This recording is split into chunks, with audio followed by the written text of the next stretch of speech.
I'd like to caveat that I don't do that. I am making a joke. Just want to make that clear. You don't do that, but if you did live in a caravan, you would do that. Yes. Remind us all never to go on a caravan holiday together with Luke. I have recently. I'm disgusted. Oh. Oh. Well, that sounds somewhat like a you problem. Oh dear Lord. Anyway, let's go. Are we streaming? Yeah, we are. Dear Lord. Can I make a request that Markle does the recap, please? Alright then, lads, here's what happened last week. He stares as you're all leaving the portal temple. Oh, that was bloody good, wasn't it? Well, we travelled up the big mountain after getting ready for a couple of days, and then we went in through the portal, but we got ambushed by a couple of drow, and fought this weird priestess lady. We found this lovely generic Welsh. Found this nice map of the Underdark that you can all see now. Went into the Underdark, tricked some drow into going in, but unfortunately, me and old dwarfy McDorphins over there weren't ready. You're getting far too familiar, Markle. This is a business trip. Business trip. I'll remind that when you go bloody down, my son. You know this man couldn't do 3 bloody push-ups. All right. Then we came in. We defeated a load of drow. Before you've done your first shit of the day, my son. Oh, don't start me now, son. I'm joking. Markle's a lovely guy. Just don't get on the wrong side of him.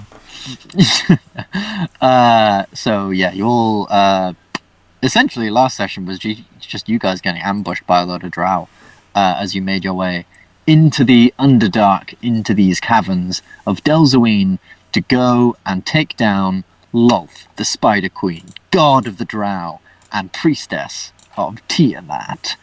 Dun dun dun. If you can't tell, this isn't my first.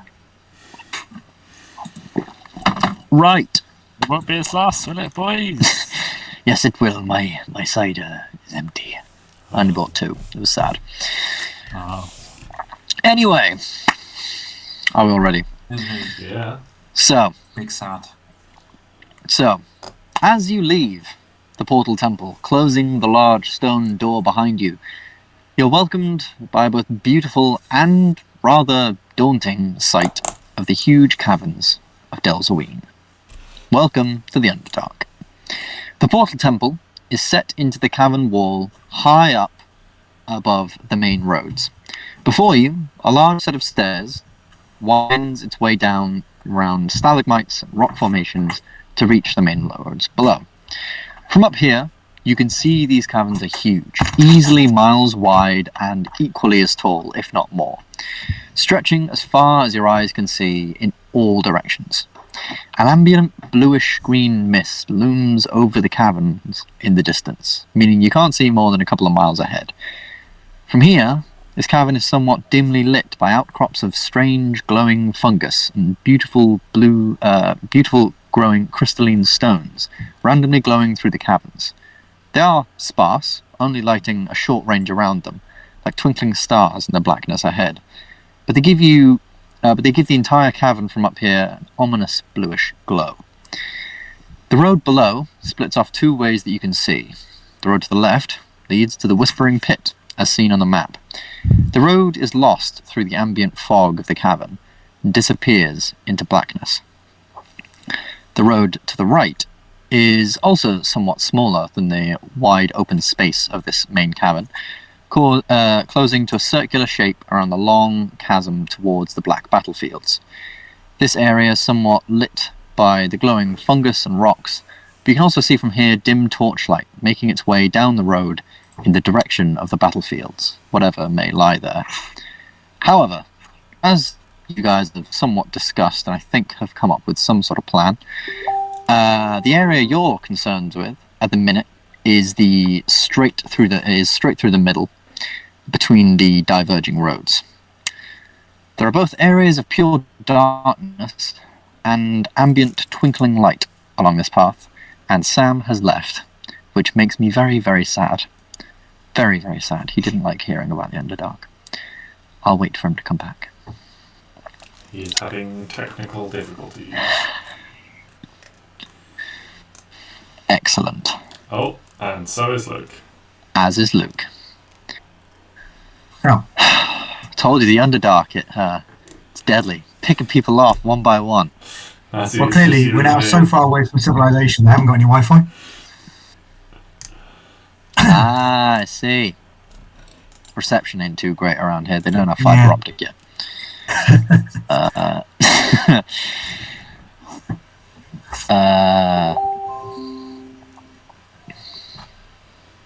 And so is Luke. This is awkward.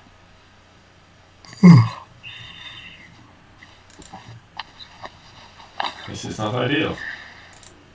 So This now is word from our not sponsor. ideal. Now, a word from our sponsor this week is me. Hello. This gives me a Maybe great one day we'll have opportunity. actual sponsors. Probably not. Probably not, but We have a Luke. who in the hell needs sponsors after all?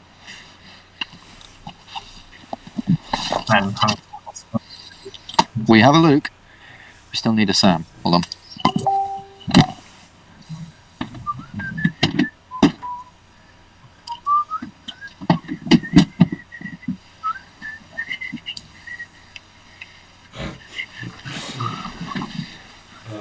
Matt. Hit him with the good old John Travolta. Never gets it. Has Sam said anything, or? He just said he's having technical difficulties. I see. BRB. We thank you for your patience. We are experiencing technical difficulties at this time, but are working hard to resolve the issue. So, anyway, I guess that's a good point now to cut to JJ Call It Dean with the weather. Well, it's business as usual down here in the Underdark. We're seeing fog, mist, and heavily obscured vision. Those of you without dark vision may want to invest in torches. Awesome. Thank you very much, JJ. And now, Matthew Mole with the sport this week. Matt, what's going on out there? We're hearing about a lovely sports adventure held by the Guardians while they cross-country their way across the Underdark. The race is about to start. We do not know who the favourites are, but the race shall be very intense, and we may have some casualties along the way, but we'll see. Back to you, Ben. Thank you very much, Matt. And now we go to Luke Collett with the local news near you. Over to Luke. Oh my goodness, you're not gonna believe it. Old lady has a cat in the tree. Man down the road has 7 puppies. Find out more later. Thank you very much, Luke. We're now going to take a really quick ad break to think of some more stuff to say, and hope that Sam gets things resolved quickly so we can get back to our regularly scheduled programming. Thank you very much. Bye bye now. Who wants to do the adverts? Oh damn it, I'm still lit. This week, sponsored by Curvies. Like Pringles, but made of cardboard. Free of gluten. We're not sponsored by Curvies. Other shitty crisps are available. Other shitty crisps are available.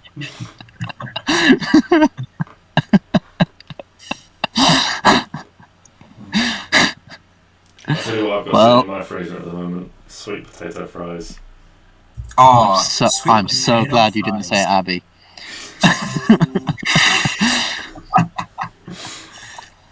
Temptation to make a similar joke. I haven't seen Chantal recently. I have not seen Chantal in exactly a week. Well, Bit more than a week. and some days. And some days A of week and varying. Sunday. And some days of varying length and time. Ah, yes, time. It does pass. Some days more quickly Sadly than so. others. Sadly so. What a tragedy that time I don't indeed know why passes. I looked, but I saw Hattie coming in behind you, and I was like, "Oh, Sam's here." I just saw the door open and was like, "Person arriving. This must be Sam." That would be a real curveball. Yeah. I- I tried making oh a no. cheesecake this week. Like, JJ defaulted to thinking you were Sam because he's not here at the moment. How was the cheesecake? Popping in. not as good. Oh wait, sorry. I sent with the mum this evening. Dad's gonna have a look at that. Oh, okay, thanks. No problem. What did you do wrong? Well, I used dark chocolate on top, so it's quite Okay. hard. So when you try to Right. cut into it, it kind of just smushes everything. Okay. Did you use 200 ml of cream? Yeah. Dark chocolate Interesting. a bit, it's just a bit harder. But it's than more that. solid. Yeah. So It doesn't have the same fat content as milk no, so it chocolate. doesn't go as soft. Interestingly, I made it again, but I used Tesco's own cheap chocolate, and that was really runny. Yeah. Whereas before we used Cadbury's milk chocolate. Yeah. So I'm guessing the Tesco chocolate has less cocoa than Cadbury's, and it probably has more like fat content to make it runny. Yeah. I also struggled making the caramel by putting the butter in first. You melt the butter Mm. and then Add the sugar. put the sugar in. Yeah. Yeah. The sugar just never seemed to melt. What sugar did you use? White sugar. Oh, okay. That should have done. Yeah, it just never seemed to melt. Oh. Because it just never darkened up. It was always really yellow.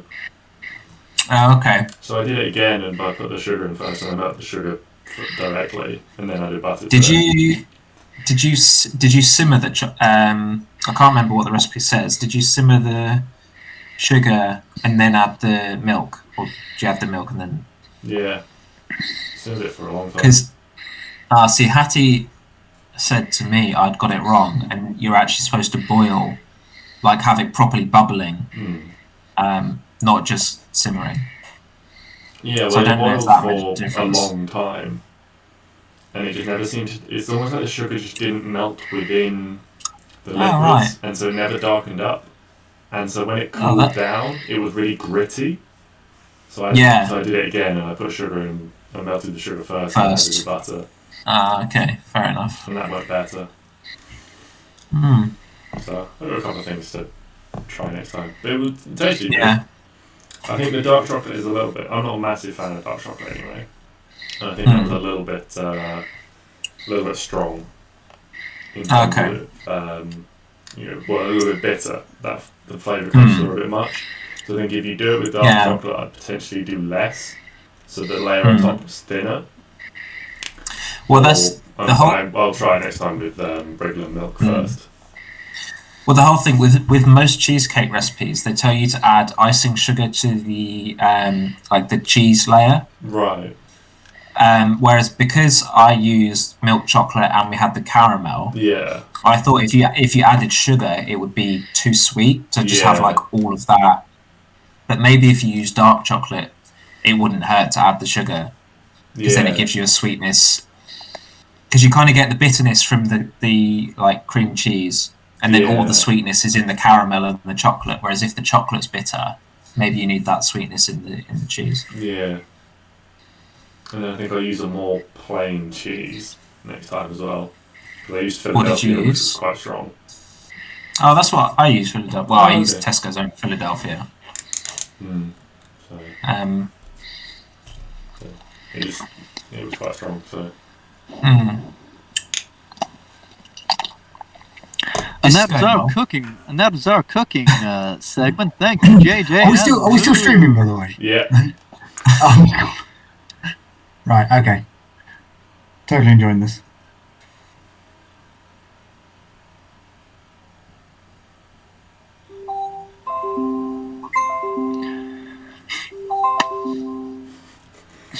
Cooking taking finishes and everyone's like, Sam, where are you? He's starting his laptop, so fingers crossed. Fingers crossed he'll be here in a second, and I hopefully we generally can try to run restart over my 10 laptop minutes. Before D&D, just because it makes loading, like, stream and everything like that much smoother. Like, obviously once it's had 10 minutes to actually boot up and be ready.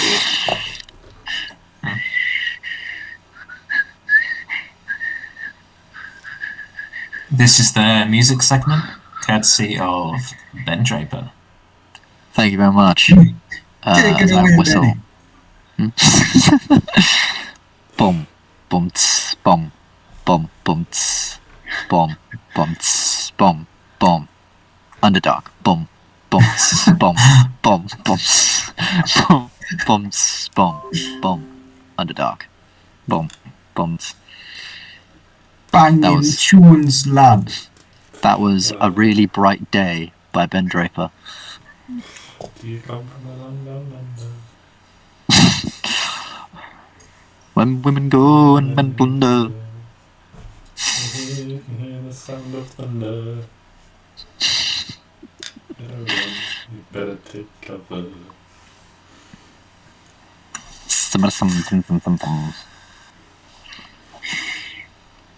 Baby.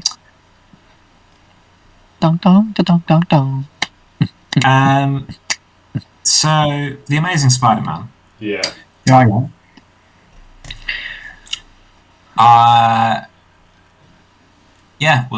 I put it all in the chat, but I'm just trying to make conversation that could easily be discontinued when the song arrives. That's fair. Decent film. Better than I think it gets credit for, maybe. Yeah. Yeah, as I think the problem sorry, with go it was, I think part of the problem with it was at the time, like, Marvel obviously was setting up. I think when they came out, especially the second one, like, Marvel was setting up, like, the Yeah. sort of joining of all the films and stuff. Like, the first Avengers movie had come out by the time the first one was out. So I think people were just more interested in that part of Marvel. Yeah, they did have plans to make the third one, but literally Marvel said, nah, piss off, we're rebooting. I think something I noticed is it's clearly not a Marvel MCU film. Like, all of the Marvel films these days, I find are a little bit, like, the humour and stuff is all kind of copy and pasted. It's a bit like, you know it's a Marvel film, whereas that felt like an independent kind of thing. Yeah. Oh, definitely. And I watched, I think I'm going to go see Venom, the new one, tomorrow. So I watched the first one the other day. And it's also, like, the Amazing Spider-Man films, like, they're really not Sony films either. Right. Like, those Amazing Spider-Man films really weren't, like, the sort of dark and gloomy stuff that Sony usually does. Like, the original Spider-Man films, like, half the films are in, like, darkness. Dark. Well, I mean, I think Venom is partially in darkness because, obviously, the story takes place over, like, a couple of days. And, yeah, it's Venom. It's got to be dark. I'm expecting to go to the cinema tomorrow and be horrified by the shit that Carnage does. Yeah, true. Apparently, I don't know because I've not seen it, but I just saw some comments, so I'd be interested to see what you said. You find apparently Woody Harrelson is not the right actor for the role. Not to say that it's a bad film. I don't know what the character is supposed to be like. That's the issue I have. Yeah. I mean, he definitely felt like a villain to me. Yeah. Okay. That's just something I saw. I don't know. I've not seen it. So. But I think the What you movie. said about the like release dates. Like the first Amazing Spider-Man film came out in 2012, the same year as Avengers. Yeah, I thought it The did. second Yeah. one came out the same year as Winter Soldier and Guardians of the Galaxy. Interesting. Yeah, 2012 and 2014. Fair enough. And then the first Homecoming was 2016, I think. 2017, according to this article. No, 2017. So it's But to be fair, that's when better off than- when they're filming that would have been when the Amazing Spider-Man 3 was probably due to come out. So it's like, like, yeah, when that was like scheduled to be like filmed and released and stuff. But you are right, and what you said on the chat though about Andrew Garfield, he's too slick to be Spider-Man. He's too cool. He's too like in control and like the character is the character. And the thing is, like, as Peter is the word for it. He's cool. He's got a skateboard. Yeah. You know, he's like I can't see him actually being like bullied. You know, like Peter seems to be this a bit of like he a stood up for loner, himself, a bit of a which is like when he breaks the basketball, he goes to dunk something and he breaks things out hoops. It's like he's standing up for himself. He's putting the bully down. He's basically not being Peter. He's Parker. basically Spider-Man at that point. Yeah, and it's kind of like as much as that was kind of interesting to see, I don't think it really I don't know, like watching it, like I don't know, like I always liked Spider-Man being this sort of like underdog in the day, and then in the evening when he puts on the suit, he's Spider-Man, this badass superhero, whereas in that film, it definitely sort of felt like, well, I think with every superhero movie, you really do have to have, if it's somebody where you don't know the superhero's identity, there has to be, the alter ego has to be very different to his actual personality, and it didn't feel that. Yeah, if it's something like it definitely felt Iron Man, then there's no point because everybody knows you're Iron Man. You are the same person. Yeah. Yeah. I haven't watched the OG Spider-Mans for a while, but I did like Emma Stone as Mary Jane, and I think she was better. She was Gwen. Yeah, Gwen Stacy. Sorry. It's because of what I'm about to say that I got confused. Yeah, fair. I like Gwen Stacy. She is a more interesting character than Mary Jane, from what I remember of the original Spider-Man films. Yeah, the original Spider-Man films, she was just sort of the love interest. She was just generic female. Yeah. Yeah. That could have been down to just not Paul casting, but Paul director's choice. Yeah. Yeah, I don't know. Like, I've not read the comics. I don't know what exactly Mary Jane's like in the comics or anything like that. But then Zendaya's pretty good as MJ in Tom Holland's Spider-Man. I think she's kind of interesting, actually, because I think it's quite a nice take on Mary Jane as this actually like quite a unique person. Yeah, and they're she's both very like to either Gwen Stacy or the previous Mary Jane, who the name of the actress is Kirsten Dunst. That's it, Kirsten Dunst. Yeah. Kirsten Dunst. It's just a very different take on it. And I mean, both those films were difficult to watch, and the original Spider-Man and the Amazing Spider-Man sets of films were difficult to watch and really believe that they were school age. Oh yeah, it was more like the university age kind of. Yeah. That's what I felt watching it. Like these guys have at least got to be in uni, because I watched it last year. I went through like a whole Spider-Man thing before not No Way Home. Before the last Spider-Man came out, the Far From Home. Yeah, I watched all of them. I watched the originals and I watched the Amazing Spider-Man. And I was sat there as like 20 years old, and I was like, I feel younger than all of these Peter Parkers.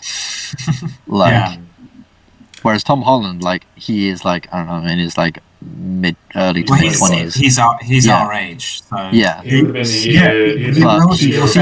young. Like, because he's June. But I can see him as a younger, like when I watch the films, I'm like, oh shit, yeah, he's younger than me. I've just looked it up. Andrew Garfield would have been 20. Andrew Garfield would have been 29 when the first Amazing Spider-Man came out. Yeah, exactly. Tom Holland was 21 God. when Homecoming came out.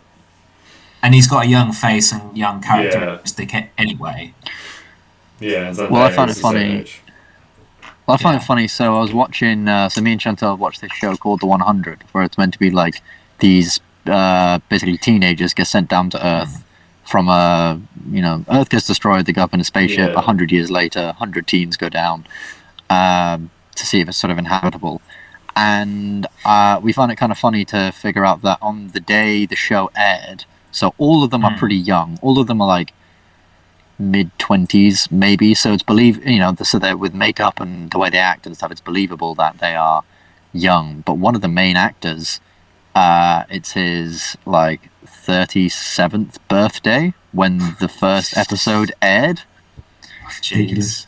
And like 3 seasons in, his character is meant to turn finally 18, because there's a joke where he drinks, and it's like he actually turns like 40 on like that episode, like when that episode aired, and it was like, well, this is obviously that's kind of funny. Commendation to the actor to act very young. True, but not compliments to the casting director. No. I've just looked up Tobey Maguire, and he was 27 when the first Spider-Man came out, and 29 when Spider-Man 2 came out. So it's the same, yeah. But they did Just a little bit old. of a time jump with him. Like the first one was like that high Yes. school thing, and then I think the second and third ones are. He's in like uni, like He's like college. living on College, his yeah. own and stuff. He's moved out, so there is that. You've got that sort of aged up a little bitness. Yeah. to it. What was I going to say? Oh, yeah. It's just a comment, doesn't really matter, but I much prefer the idea of Spider-Man having the natural web shooters from Tobey Maguire than I do as well, but that's actually me not almost too. look accurate at all.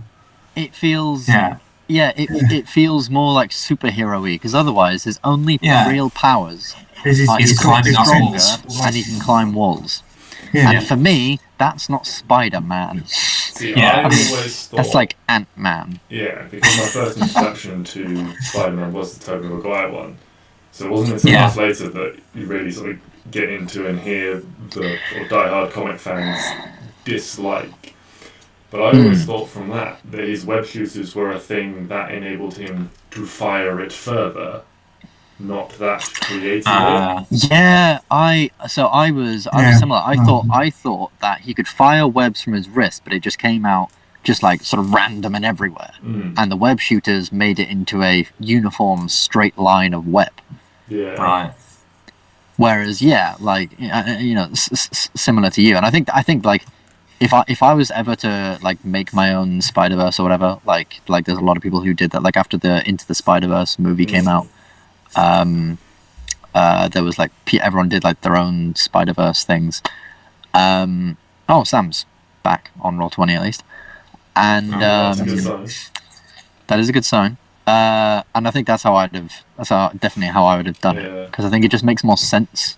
Because otherwise, like with Tobey Maguire, Andrew Garfield, he uses something from Oscorp, doesn't he? Like a product from Oscorp that they sell. Yeah. So fundamentally, anyone can pick that up and make their own web shooters, and boom, you're halfway to being Spider-Man. Yeah. I can't remember how they do it in Andrew Garfield's one, but Tom Holland, it's all about him making the fluid. Yeah, Like, that- the fluid that's- is the magical thing that he's created. At least that makes a little bit more sense. Anyway, so we play some D&D. It's now Yes. almost an hour late. Who'd have thought in the little bet We've been doing doing film earlier on- reviews, recipe tips. Oh yeah, Sam. I'm sorry. You've Yeah, got to the go news back and article. watch some of Alright, our. lads, everyone's got to You've got to go back and watch some of our. next week so we can get an hour of film you review guys. and recipe tips in. Yes.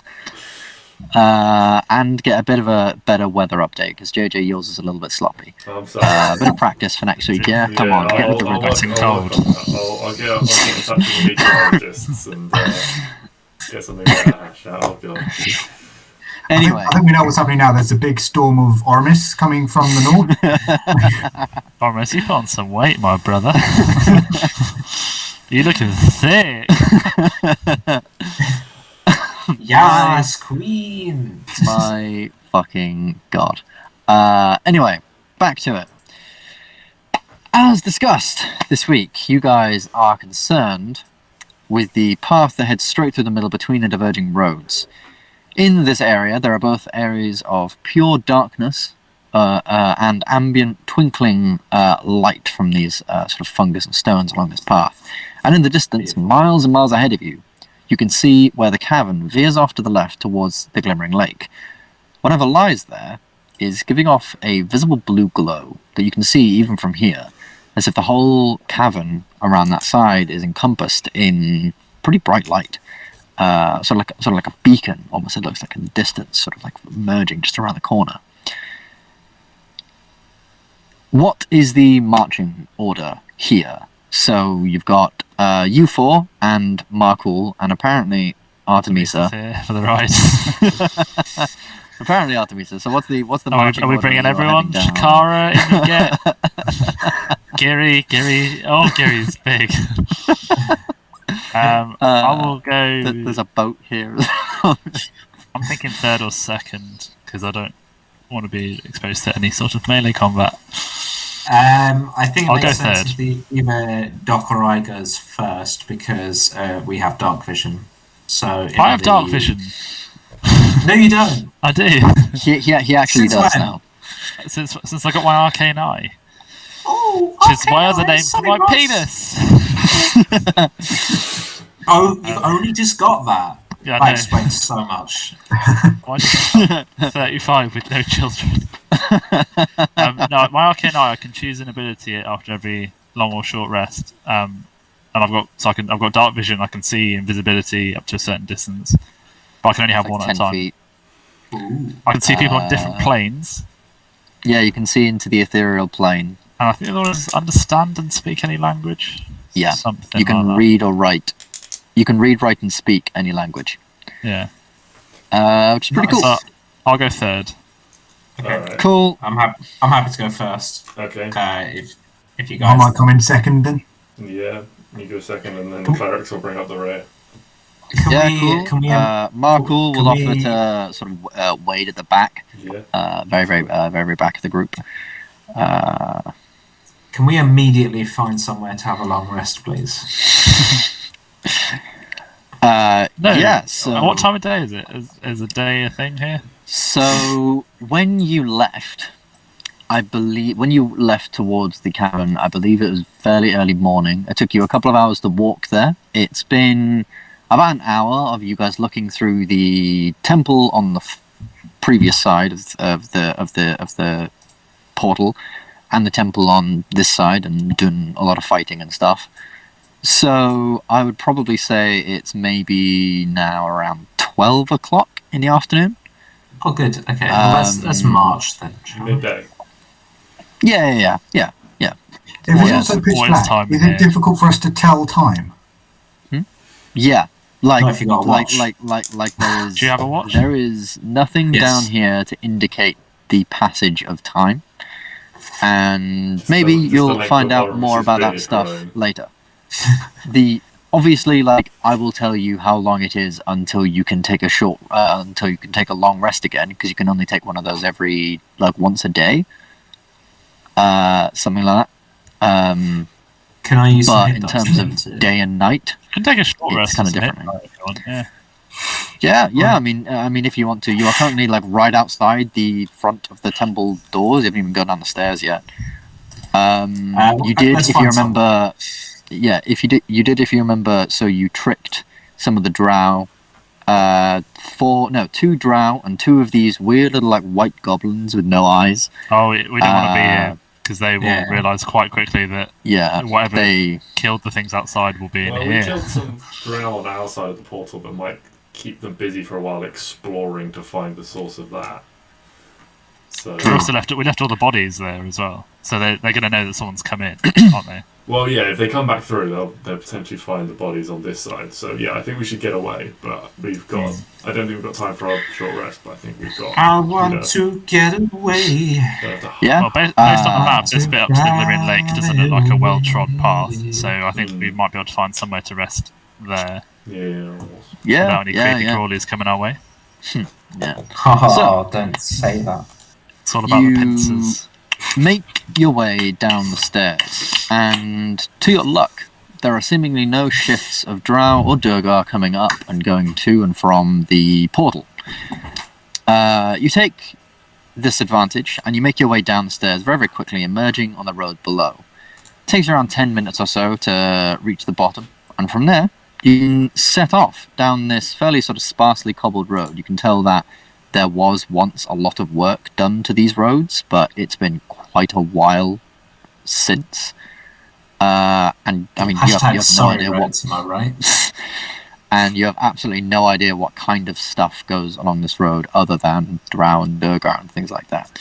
But there is a definite sense that, so along the roads there are sort of these torch posts every now and again that sort of stretch down the road, so there is some light. Although a lot of the drow and durgar have dark vision, so it's not a necessity, but it's also a sort of thing of, so they don't need to sort of rely on their dark vision all the time, especially with what's potentially out there beyond the roads and things like that.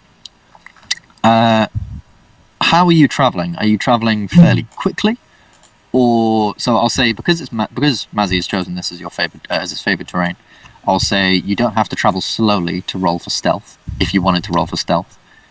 If you travel very quickly, I'll say you can make up some time in the day. You might get a little bit further today. However,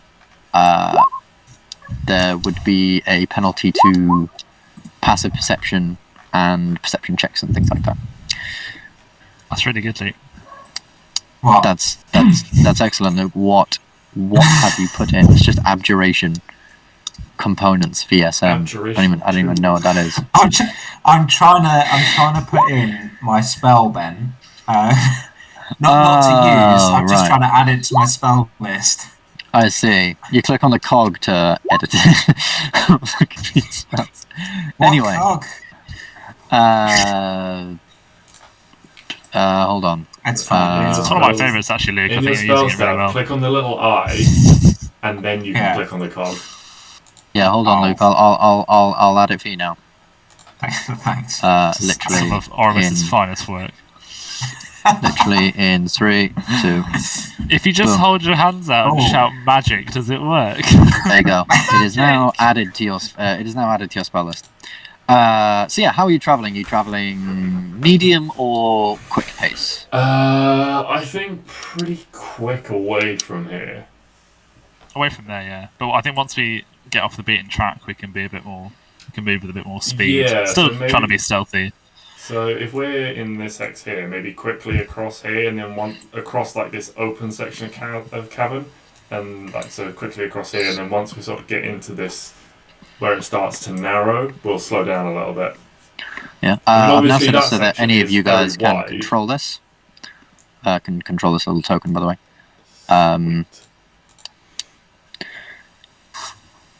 Yeah. So you head down the road fairly quickly.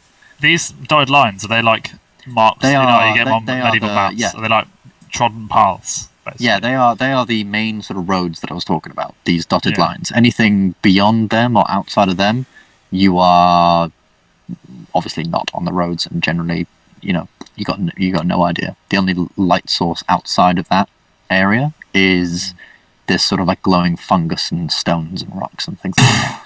So it's generally a little bit sort of think of it as like obviously on the roads. You probably know what you're going to face. They're going to be fairly well trodden, but you know you're facing drow, durgar, things like that. Off road, you have no idea what you're facing. But Do we want, might be better do we than want light more sources? packs of durgar. 9. No? Okay. Do we want what? Das nicht gut. Do we want light sources? I mean, probably not. No, I it's feel not. like it would stand at a mile here. Sorry, I've asking. just got a little idea.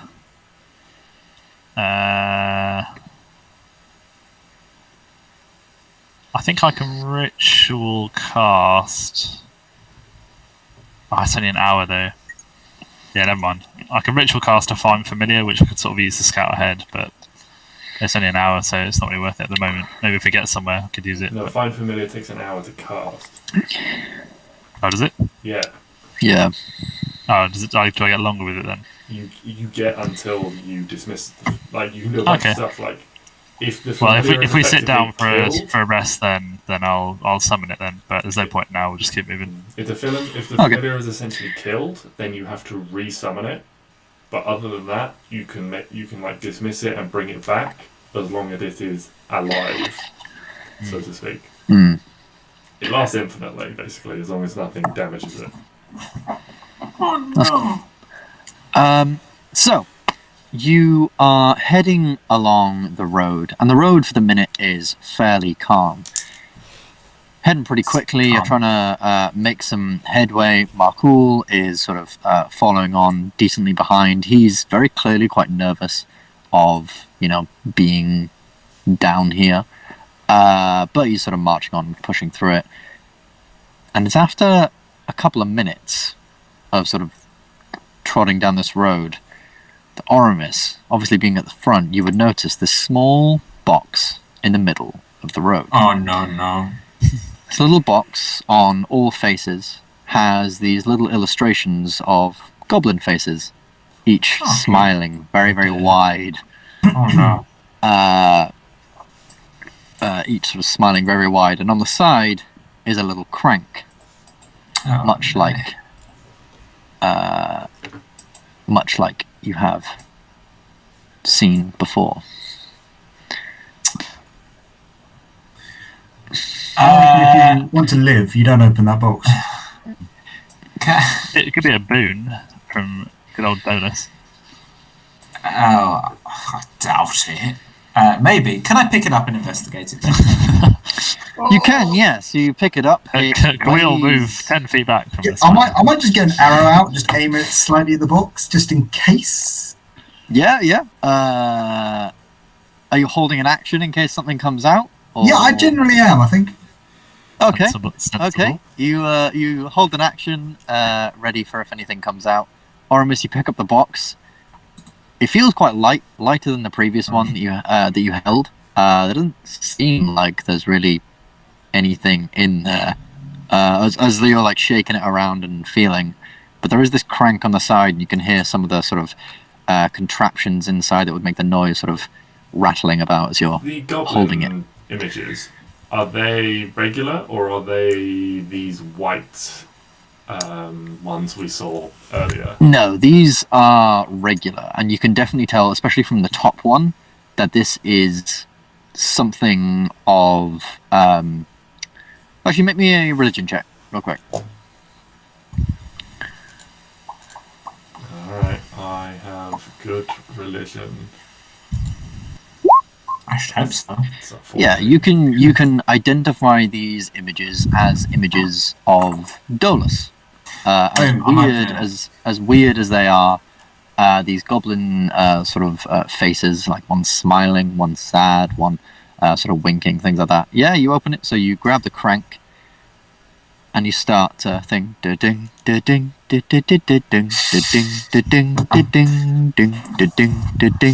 ding, ding, ding, and on the ding, the box suddenly flies open, and out jumps this tiny little creature, green in shape and form, eyes very, very large. Mazzy, make me a attack roll.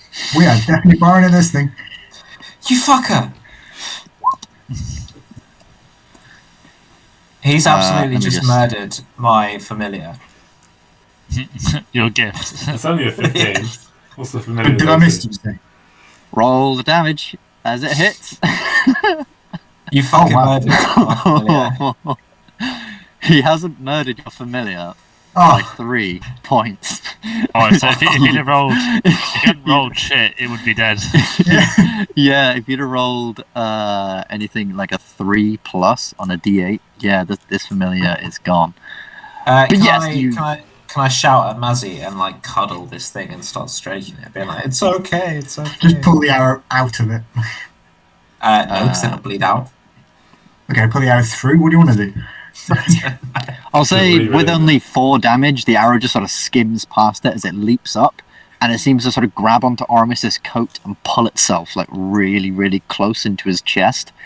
And Oramis, this is definitely a little bit weird because although you've fought these things before, it's a little bit different than you remember. Like, those ones that you fought were very, very evil. This one seems to be very cooperative, very sort of snuggly and particularly attached to you, it seems, for the time being. Gosh, you've made a very good read, given you've seen this thing for 30 seconds. But it's the way it's sort of like nuzzling into you, and it's a little bit odd. It's going for the throat. It's going for the throat. I get out a second, Aaron. Well, yeah. I mean, yeah. I think this thing's safe, right? I mean, yeah. Are the rest of you actually going to attack this thing, or? I'm not going to attack him. Just say, has Oramis said he feels it's safe, or are you just sort of cuddling it? I'm just cuddling it. I'm just. We'll hit with the. Are you going to mention good anything, old, or rather, I'm actually going to get my second arrow out? Because I have 2 attacks. It's a present from Dolus, I think, guys. I mean, the presents he usually gives out is usually death. Yeah. Last time I saw a creature jump out of a box like that, it killed a man. Does this look like it can kill anything? Yes. Oh, the Quasit sort of climbs up Luke's sort of arm and now just sort of perches itself on his shoulder, and with these huge beady black eyes just sort of looks at each and every one of you, and you can almost see the sort of silver swirl amidst the blackness within its eyes. Oramis, as you know, sometimes the most innocent and small things are the most dangerous.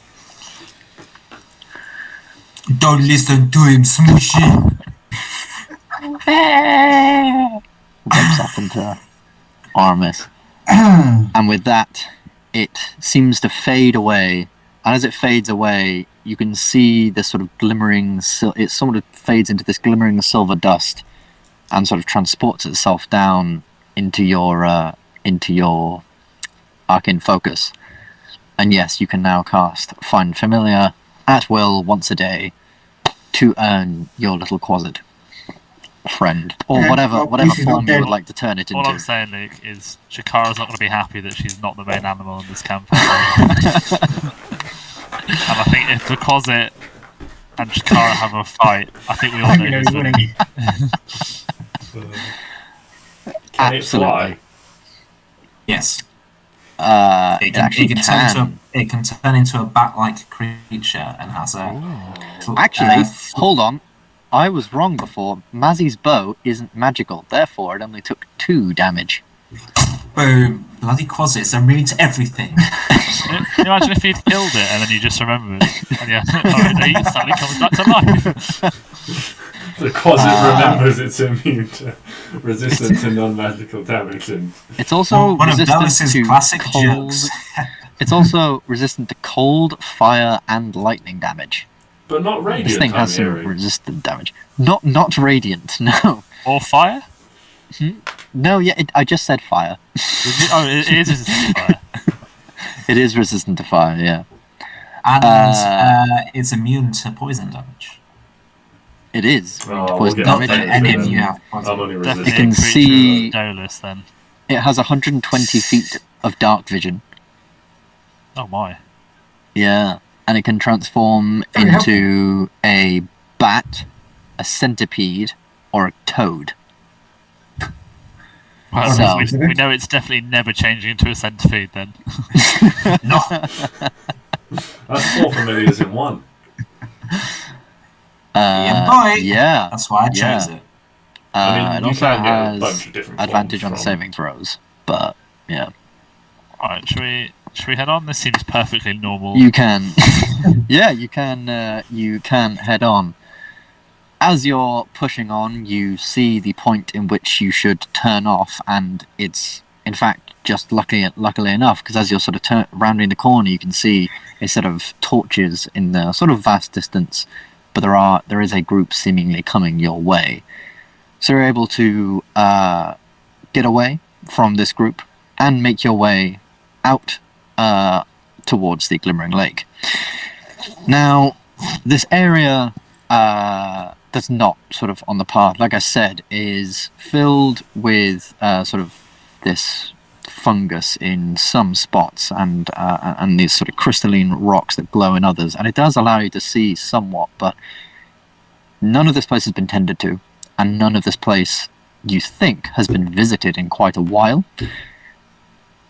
And therefore it's quite hard making your way sort of around the stalagmites and stalactites and the boulders and rocks and sort of stone foundations that are all around this area, and just sort of trying to keep in a somewhat straight line towards the Glimmering Lake is quite difficult. Can everyone make me a really quick survival check to just see how long it sort of takes you to navigate through this area? Mazzy, you make it with advantage because this is your favourite terrain. And can someone roll for Marcool as well? Yeah, I got that.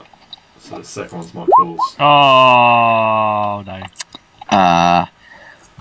So, Shut up. what's that? Fucking hate That's mushrooms. a 9, a 3, 14, 13, and a 19. Unfortunately, 3 of you have failed. Ew. The DC actually being 14. Ew. So you are slowed down a little bit, and it takes you a little bit longer than normal. So say you were here, it's taken you about an extra hour, well, half an hour, just to get to this point here. And maneuvering around this stuff But is it really doesn't matter taking longer because there is not a huge rush. no, lost no, Luke. no, no, that's Yeah, fair. he's We have got lost in the unfortunately lost overgrowth. Luke. But yeah, it is a little bit of a struggle as you're sort of clambering over things, and especially those of you with dark vision are constantly finding yourself sort of bumping into rocks. You can occasionally from behind you just hear Marco just go, "Oh, bloody rocks! Oh, bloody things!" Speaking of caves, lads, do you reckon what sort of music do you reckon they listen to down here? Hard rock, maybe? And he gives himself a little jiggle, little Can I just happy glare jiggle. at him for a second? That's yeah, good. Just a choice. second, and then we'll carry on. That one would have killed up at the temple. Bloody He hell. killed you down I'm here. going to say no. I think more like heavy metal, and then I'm going to drop my hammer on his foot. Oh, Ah, yeah, bloody. Actually, make me a dex save for Marcool. Oh god.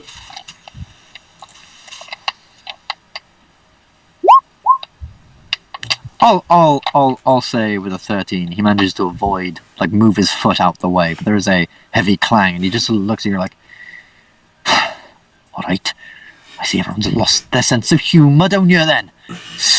not the place for jokes, Markle. Let's get going. And it's after a little while that you find yourselves seemingly out of sight Okay. of the roads altogether. So if you wanted to take a short rest or anything, you could I think we crack on. do that potentially now, yeah? Given the time of day it is. Alright, cool.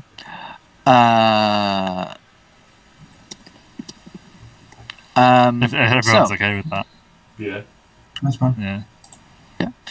So, you keep on going, and as you keep on going, the area somewhat flattens out a little bit and somewhat sort of declutters, and it does get somewhat a lot easier to maneuver through after maybe another 20 minutes of trudging through this area, until eventually you're sort of walking an Oramis, you're trudging along, and then it's actually no, you have like 17 passive perception. You can see this for a little ways away. You see this sudden just drop in the in the thing. It seems like there's like this sort of short cliff, and as you're looking down, it seems like this sort of cliff or this plateau seems to sink down about 20 feet, literally all across the two sides of the cavern that you're by here, and it stretches, well, a lot further than your dark vision goes, and just in the distance you can't see any of this fungus glowing, anything glowing ahead of you, maybe about except for like maybe like 400-500 meters away.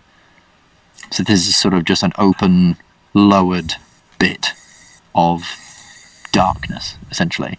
You can see like 60 feet ahead of you, sort of looks flat. So it's like a drop, just a sheer drop. Yeah, just like a sort of sheer drop in the sort of rock, and then the ground is flat. There doesn't seem to be much in the way of anything down there, as far as you're aware from a basic glance. You'd need to make a perception check to otherwise maybe see something down there. But How far down Yeah. does it look? about 20 feet, you can say. About 20 feet. So you will have to somewhat climb down, or use whatever abilities you'd like to get down there. But yeah, Sorry, how did you say it was? Sorry. about 20 feet down. Okay, so it's not steep. No, not overly steep. Interesting. Okay. Should we miss this step, Glyndon? Seems like a waste of a second level spell slot. It's not what Glyndon would say. Absolutely, let's do it. As it happens, I don't have any spell slots left, so. Oh. I would say I would climb, but I feel like I'll fuck it up. So, what's everyone else doing? Well, what if whoever our best climber is, Probably Mazzy or what? It depends on what the roll is. But Well, you have to roll tie off a climb. rope or something. Look, come on again. If we tie off a rope, and then everyone can climb down that more easily than climbing down rocks, and then whoever our best climber is unties the rope and just climbs down the rocks. climbing's probably athletics, so I'd say probably Mazzy's our best climber. Yeah. Athletics +8. Ooh, who's got rope? I do have Yeah, I have rope too. I've also got +11 to athletics, just so you know. 11. Ooh. Wow. Yeah, Okay. +11. So it's a bit of an underrated skill, you know, of mine. Yes. Yeah. So is that how you're getting down? You're tying off a rope and making your way down. Making my way down. Sure. Walking fast. Yeah. Cool. Traces pattern. I'll say you took the words right out of my mouth. Make a sleight of hand check to try and tie off a decent enough thing.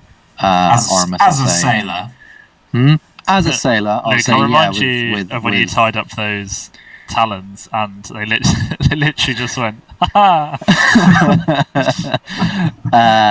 yeah. So 21, you're able to you find this quite sort of thick stalagmite just right next to you. Tie like this very, very fancy sort of sailor's knot around it, ensuring that it's tight enough to get you all down. And everyone can make me a athletics check to climb on down this rope. And I'll say, considering you're using the rope, I'll allow you a +2 because I'm generous. And the rope is helpful. Well, 14 might be good, you know. Ooh.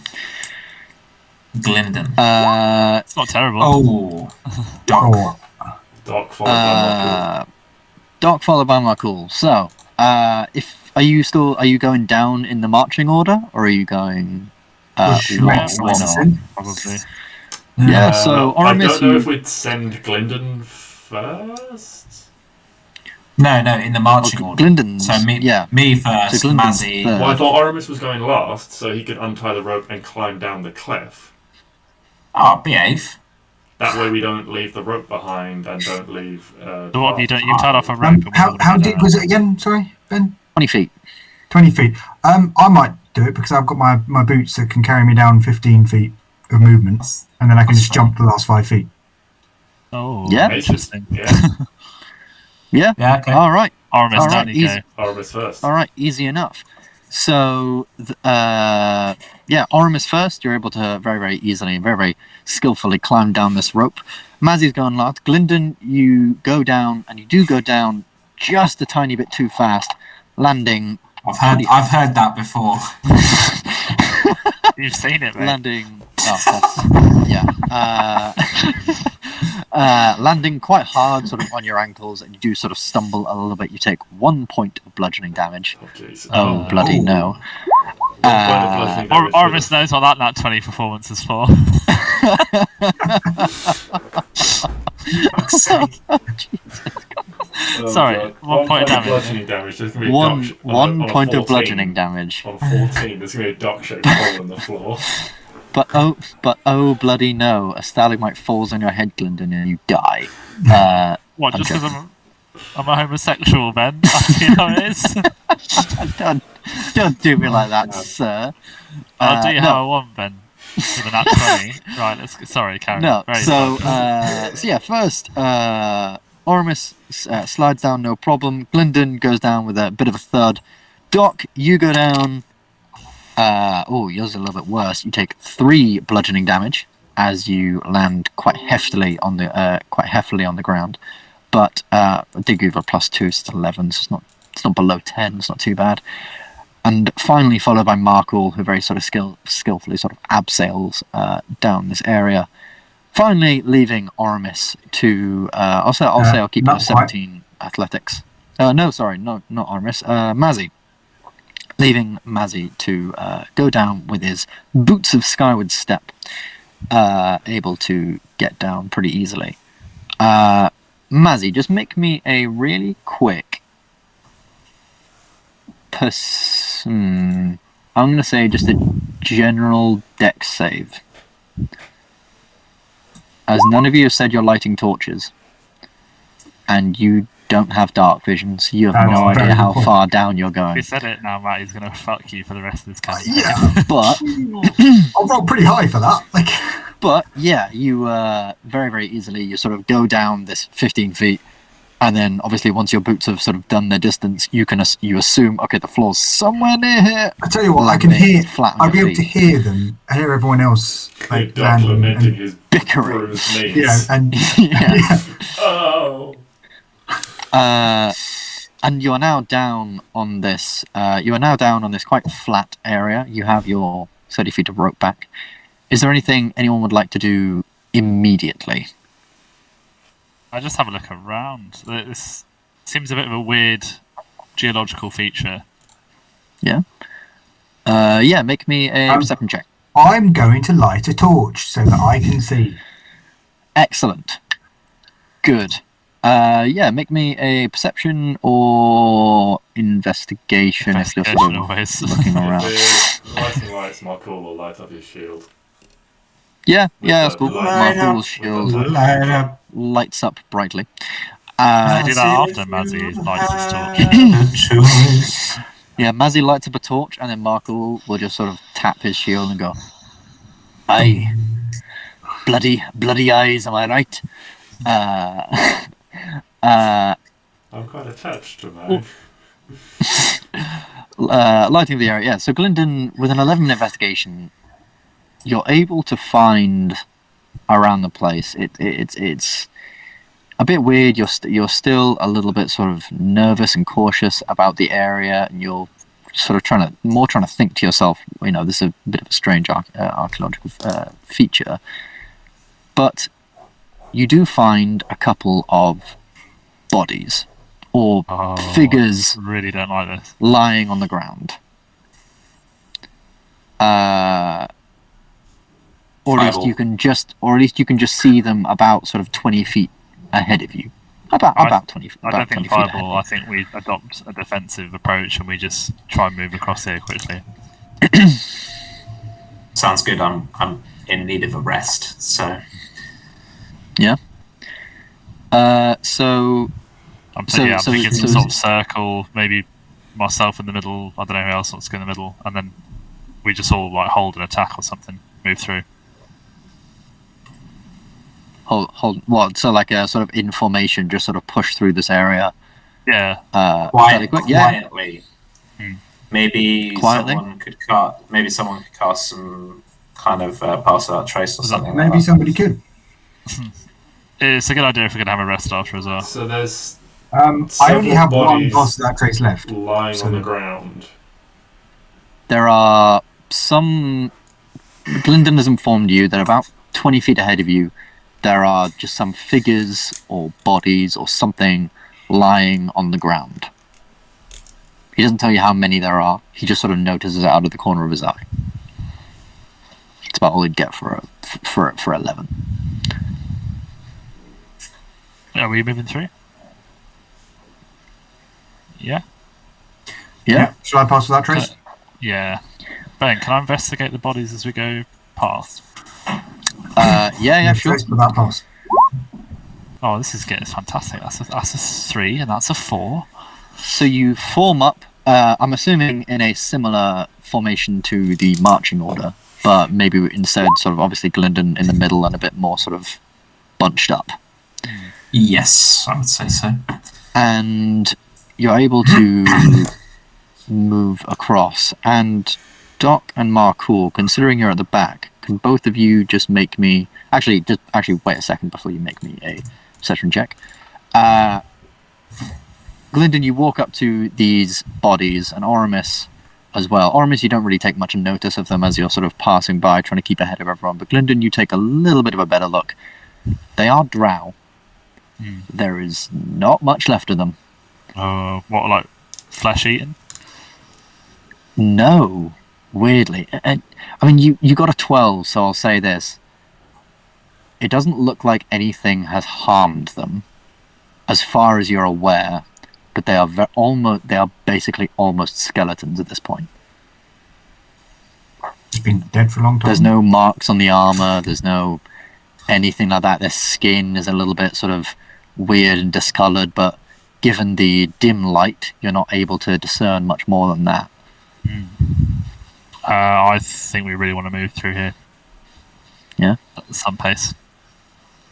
Doc and Marcool. As we're sort of moving through it, can I make a sort of a medicine check or something to see if I can... Yeah, of course. Fuck. You can't.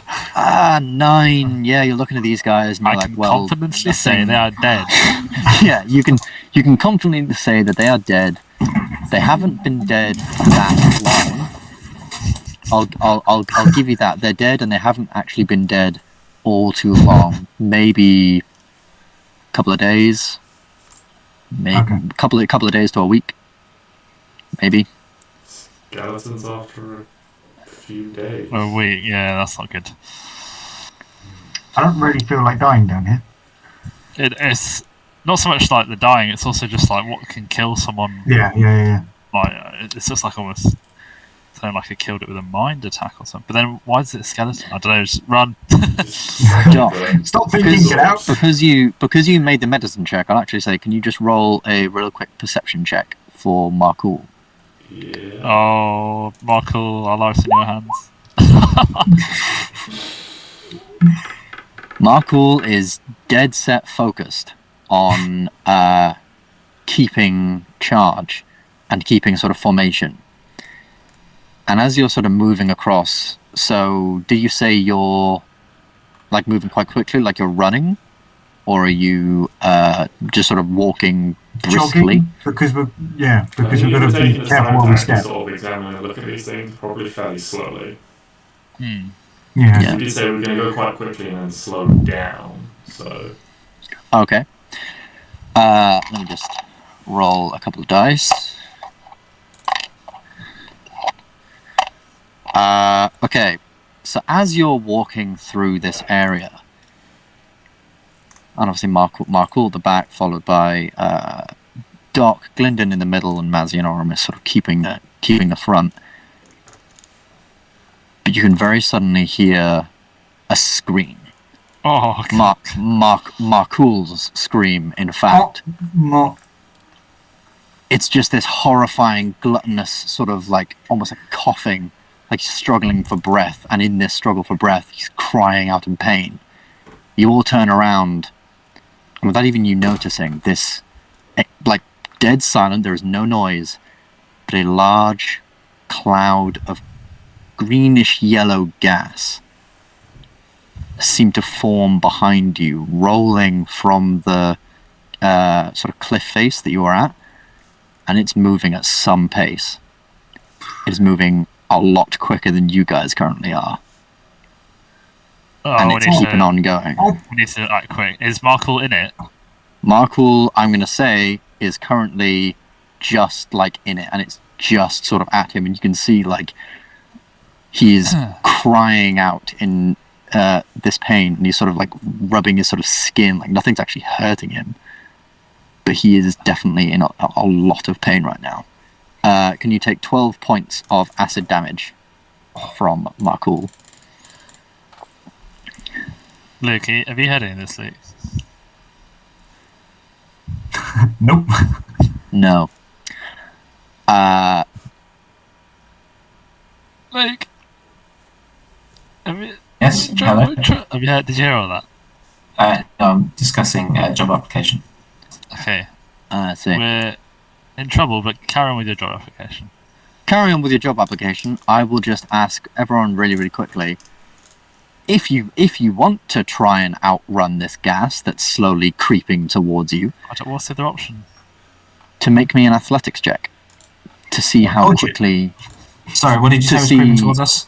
a big Poisonous gas. cloud of greenish yellow gas Oh, that's cock out, slowly cock out. creeping before you. It's pushing its way, almost blown by a wind that isn't even there. How long? So yeah, can we see the other side of the cabin? no, not with your dark vision. So you're just gonna have to fucking peg it. And so can everyone make me an athletics check to see if they can try and sprint sort of fast enough to outrun this cloud of gas. Dark followed by Markul again. Dark followed by Markul. Anyone got any magic potions so I can get some spell slots back? No. Okay, cool. We're sprinting, yeah? You're going to have to Well, let us up you the are- fact that you all of are those shit sprinting. spell slots. Ben, I haven't rolled because I think I'm going to polymorph into something that goes a lot faster than I can. All right. I'm gonna polymorph into a giant eagle. Polymorph into a giant eagle. That's cool. So I'll say, yeah, you are you going up or are you going just like straight? I'm a bit of a. My aim is to get away, but I'm also going to rise a bit just to see if I can see kind of what we're dealing with, because it's just come out of nowhere. Do giant eagles have dark vision? I don't know, probably not. Maybe an owl. How about a giant owl, Sam? Yeah, if I had better knowledge, let me have a quick look at the giant eagle 5e thing. Sorry, this is. No, it's okay. I've got it up here. They don't have dark vision, but they have advantage on wisdom perception checks that rely on sight. Okay. But I'll say from where you currently are, y'all can't see shit. Actually, no, you can see Markul's shield lighting up. So you can see about 20 feet around Markul in this quite bright light. And I think it's like another 20 feet of... I do have a torch as well, so Yeah. are we, if me and Markul, are we next to each other, or are we... Yeah, I'd say you're fairly close to each other. Okay, so we don't really make use of the light here. So, yeah, so you transform into this giant eagle. You're able to sort of go forward and up a little bit. Definitely a lot faster than your comrades. With a fly speed of 80 feet, goddamn. And with the light, you can see that this cloud rises about 15 feet up. And from as far as you can tell, it stretches further than their light can see. Oh dear. A lot further than their light can see to the left and right. Okay. Can I then? I want to go just to the other side as quick as possible, just so I can try and work out how far it is. Yeah, so I'll say, because again you don't have dark We can do vision, that. you can keep flying until you start seeing these sort of glowing fungus and stuff again, which isn't necessarily right on the edge, but you can assume it's somewhere near, given what it was like on the previous side. And if you were to, I'm assuming maybe on the other side you're going to transform back? Not necessarily. I'm Or- just to see how not far it necessarily. is.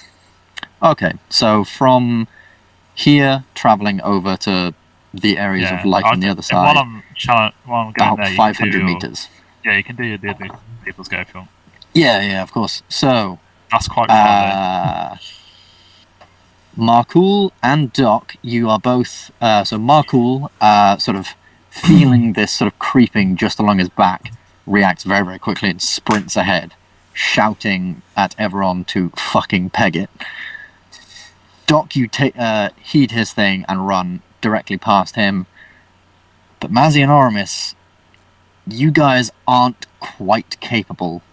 Funnily enough, the two people actually proficient in athletics. You guys don't ready yourselves quickly enough, and you are unfortunately going to have to take... Can I say that if I see it getting close to me, I get out one of my misty arrows and just fire it forwards? I'll say, given this athletics check, I'll say it has now reached you. Okay, fine. You will be taking some damage, but I'll say now you can fire a misty arrow. And just fire it as far forward as you would like. No, it's not that bad. That's 11 acid damage. Oh, yeah. On the both of you. Yeah, I'm going to fire it forwards and just see where I end up. Do you have a range on it? Well, it's going to be my bow's range, isn't it? Does it carry momentum? Because you're going to splat, mum, dude. No, if it hits a point, there's no damage on the point. I then appear at the point. Oh, okay, that's quite cool. That's also very helpful here. Hold on, I'm just looking up. 700 feet in meters. Okay, so you... What am I thought? You take out the bow and a misty arrow, which would require you to drop your torch. Yeah, fine. You ready a arrow, fire it off, just before the torch seems to react with the cloud that you're in. Don't tell me I've burnt all the gas away. You haven't burnt all the gas away. The gas is still very much there, but now it's sort of just created this flaming effect through the gas.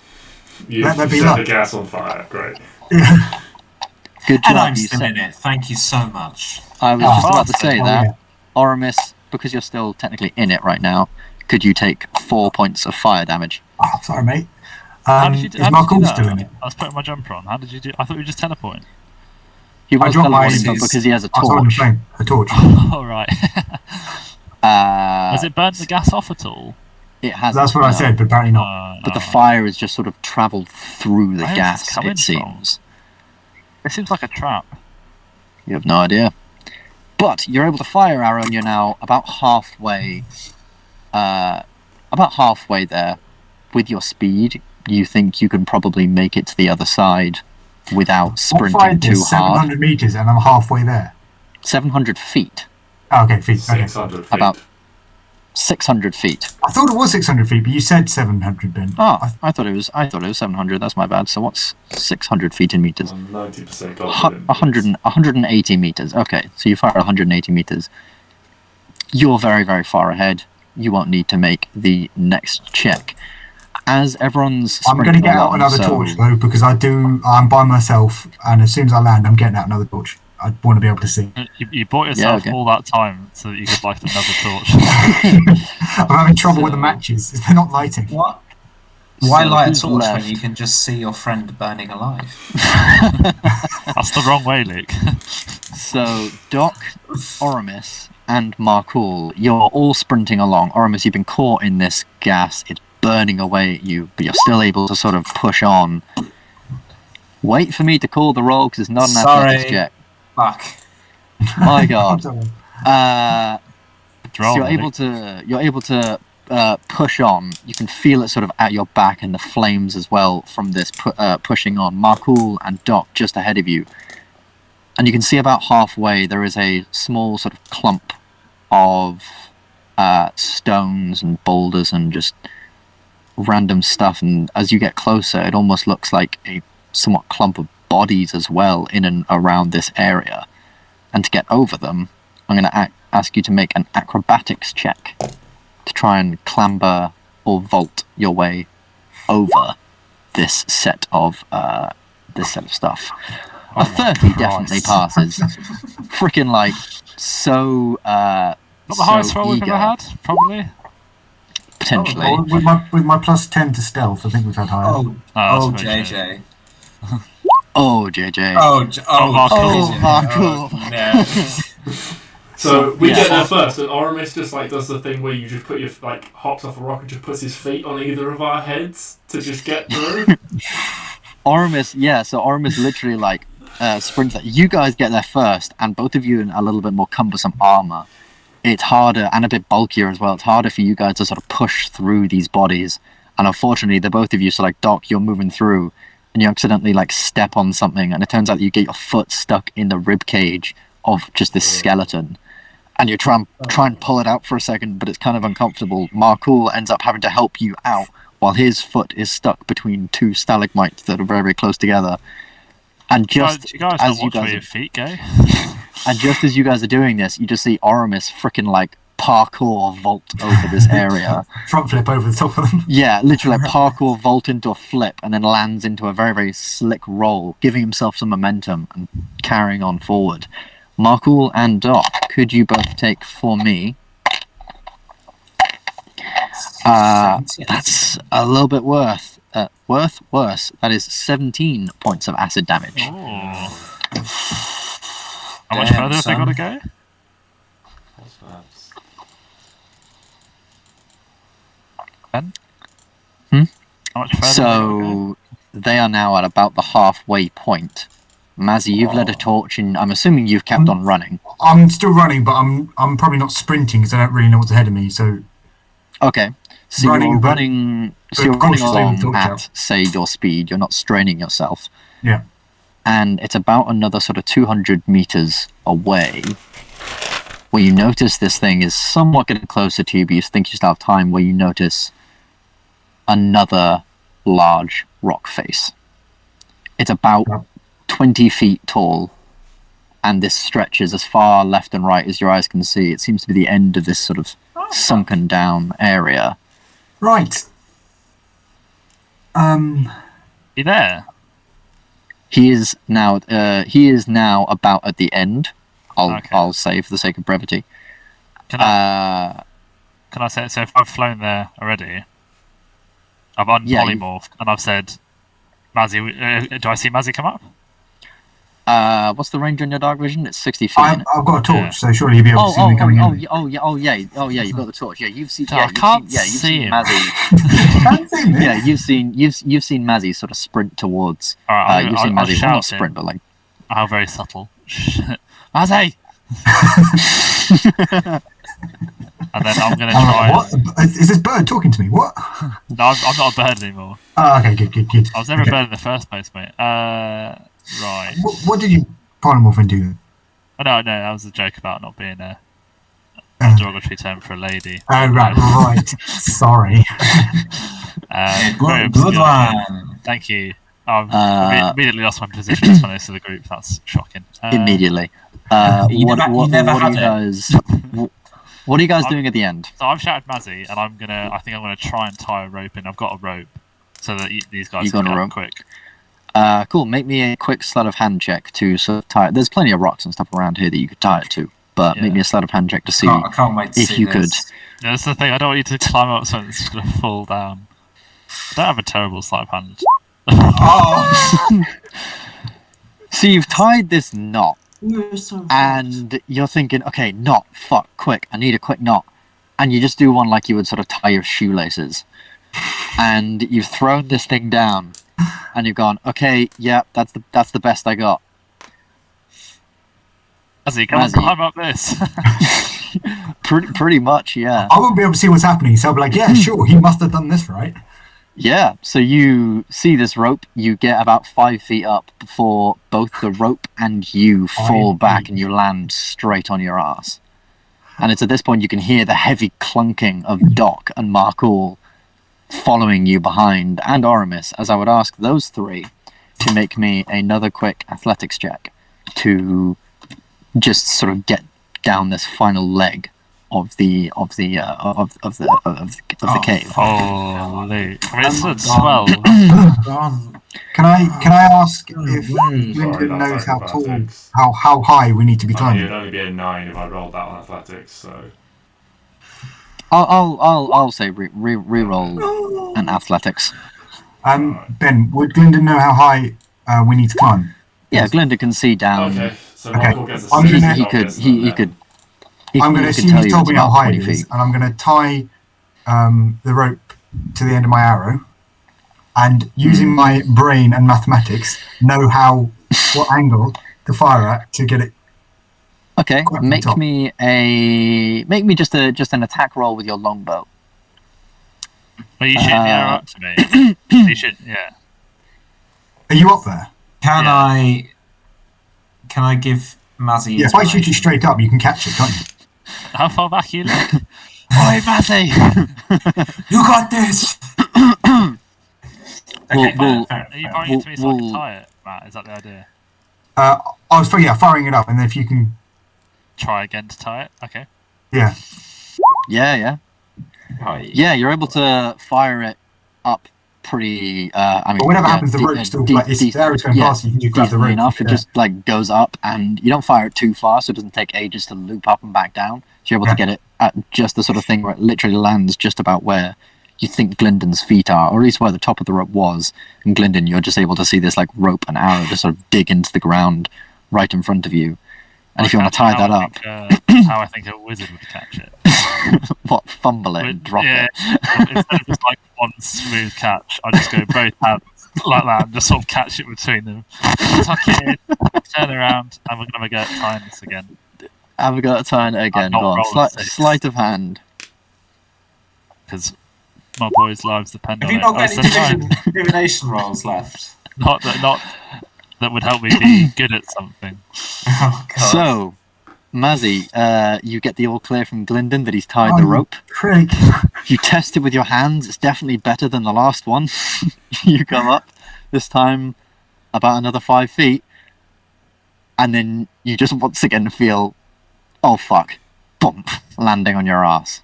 And it's at this point you can Can I hear just the check who's got the scream. rings? Doc and you? Or Doc and Oramis, they Oramis. switched. Me. Oh, damn So it. that's Well, going to be no useless. help to anyone. Oh, hang on a second. Screwed over. Hang on a second. I can climb at no extra cost to movement. You can. 20 feet I can do Double. easily. So I can 20 climb feet up. you could do easily. However, before However, you do that, Markul- can Oh. Markul, Doc, and Oramis each take Oh, 12 points of acid damage This is some no. aggressive acid. as this cloud again burns away at your skin. It is fucking painful being in this. It's really damn painful. And actually, Doc and Markul, because you both failed the previous one, you're now in the thick of it. You are really fucking in the thick of it now.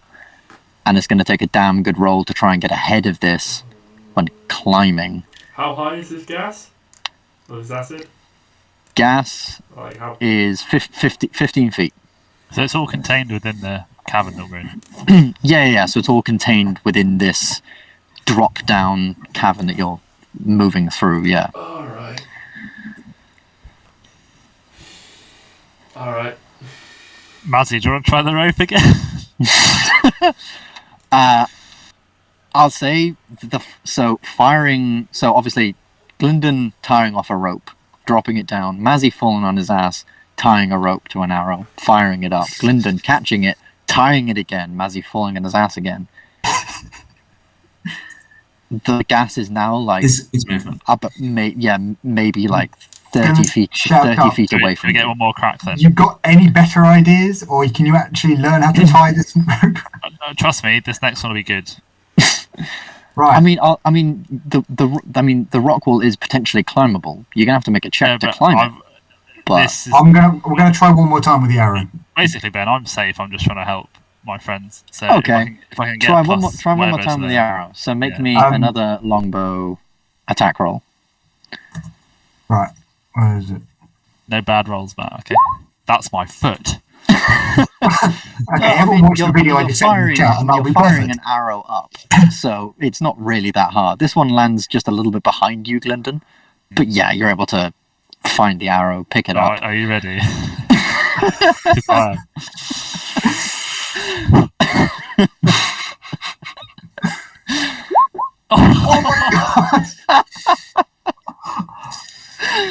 am. I don't even have a Get in the bad bin. modifier on this. So by this point, Oramis has at least caught up to you. I will say that, Mazzy. By the time Can I that you just get start the all climbing? clear from Glyndon, are you going to climb the rope that is now set?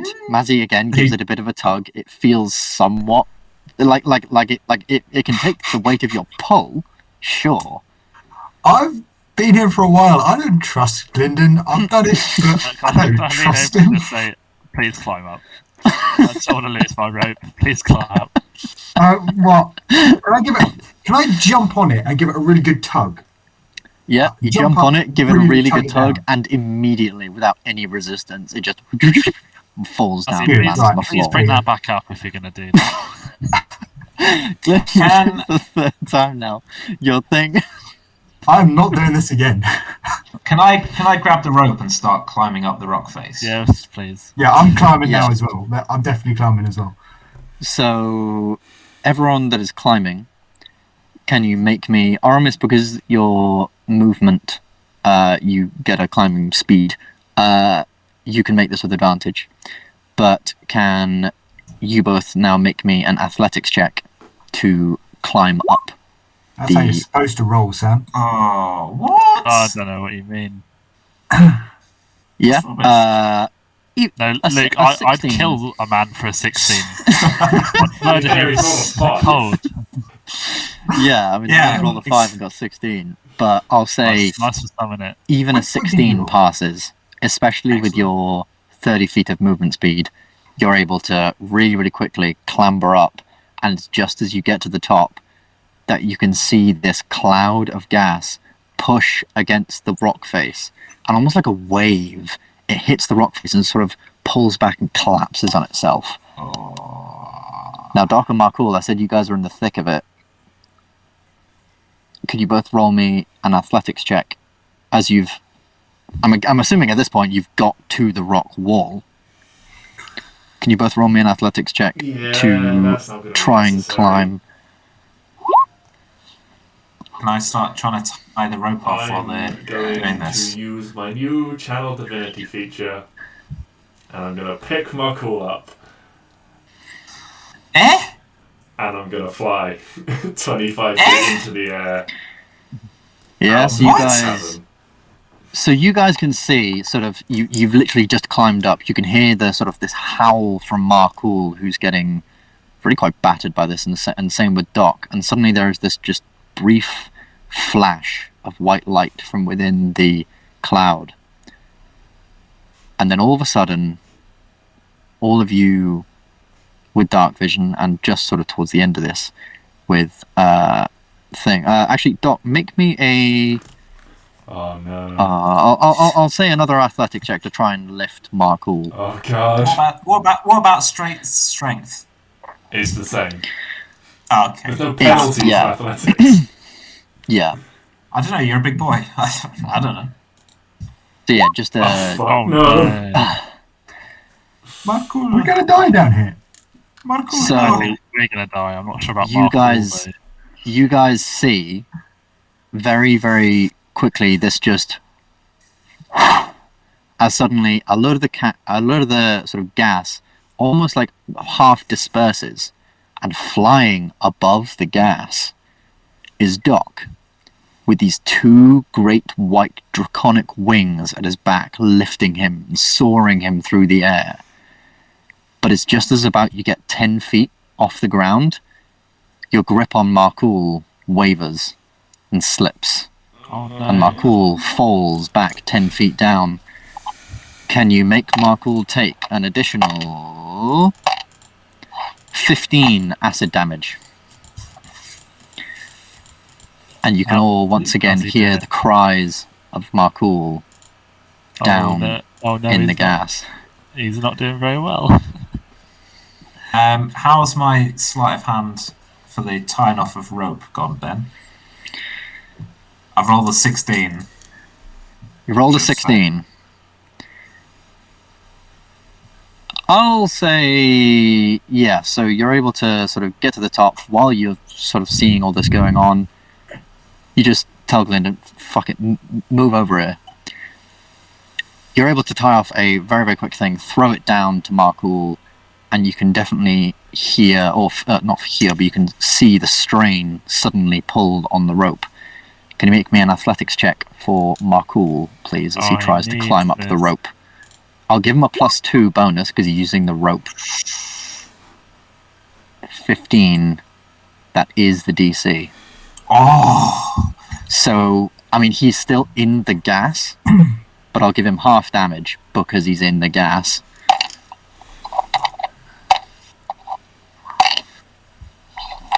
Oh boy. 3d8.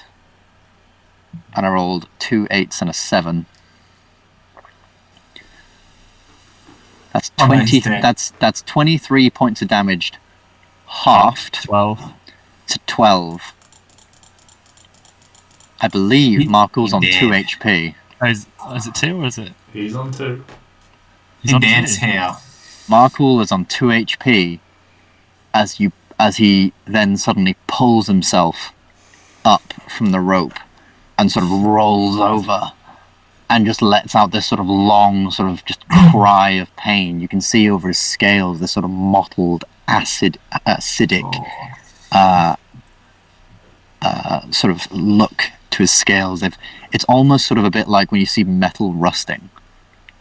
That's how his scales are sort of looking right now, and he curls up in this sort of ball, and he's just seething in pain so fucking badly.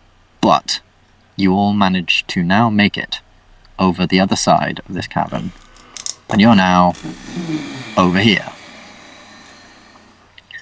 Alright, well, the second channel divinity's going. And I'm going to give Markle 33 HP to take him up to half. And then Damn. I'm going to take the other... He's earned it. The other 17, I think it is. So that's maths. 2, 3, 4, 5, 6, 7. Yeah, I'm going to take the other 17. That was a bit intense. To get me to just over half as well. Nice. Alright, Fuck so me. yeah, you use your channel divinity. Unfortunately, probably I'll say by now, like Markle climbing up the rope and collapsing on the ground. It's been about a minute. Your draconic look wears off. The wings fold back in on themselves and dissolve into your back. You can see over Doc's sort of hands and over sort of his face, these like small white scales turn back into skin. And his breath no longer gives off this sort of cold like mist as he breathes. Caster Channel Divinity heals everyone up. Markul is looking a lot better. He's not happy, but he's looking a lot better. And as you're looking back down the bottom of this pit, you can see this cloud sort of slowly receding and pulling back along the floor of this sort of drop down sort of hole. I think we go a little bit further and rest up at some point. Yeah, That was a Sounds bit like heavy. a good idea. Yes. Absolutely. absolutely. I'd Yeah, just like to so you apologise to can. Michael for dropping him in it, quite literally. Oh, it's all right, lad. It's my fault for not holding on as well. Did I see you turn into a fucking dragon then? My lord, I worship the wrong bloody god.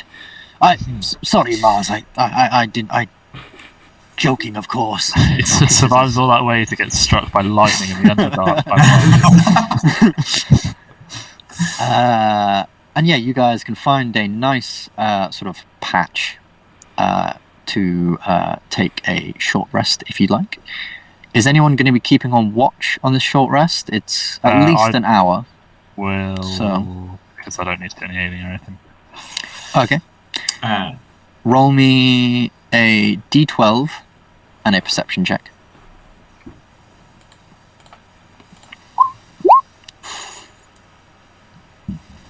And the perception check. Such middling to low rolls today.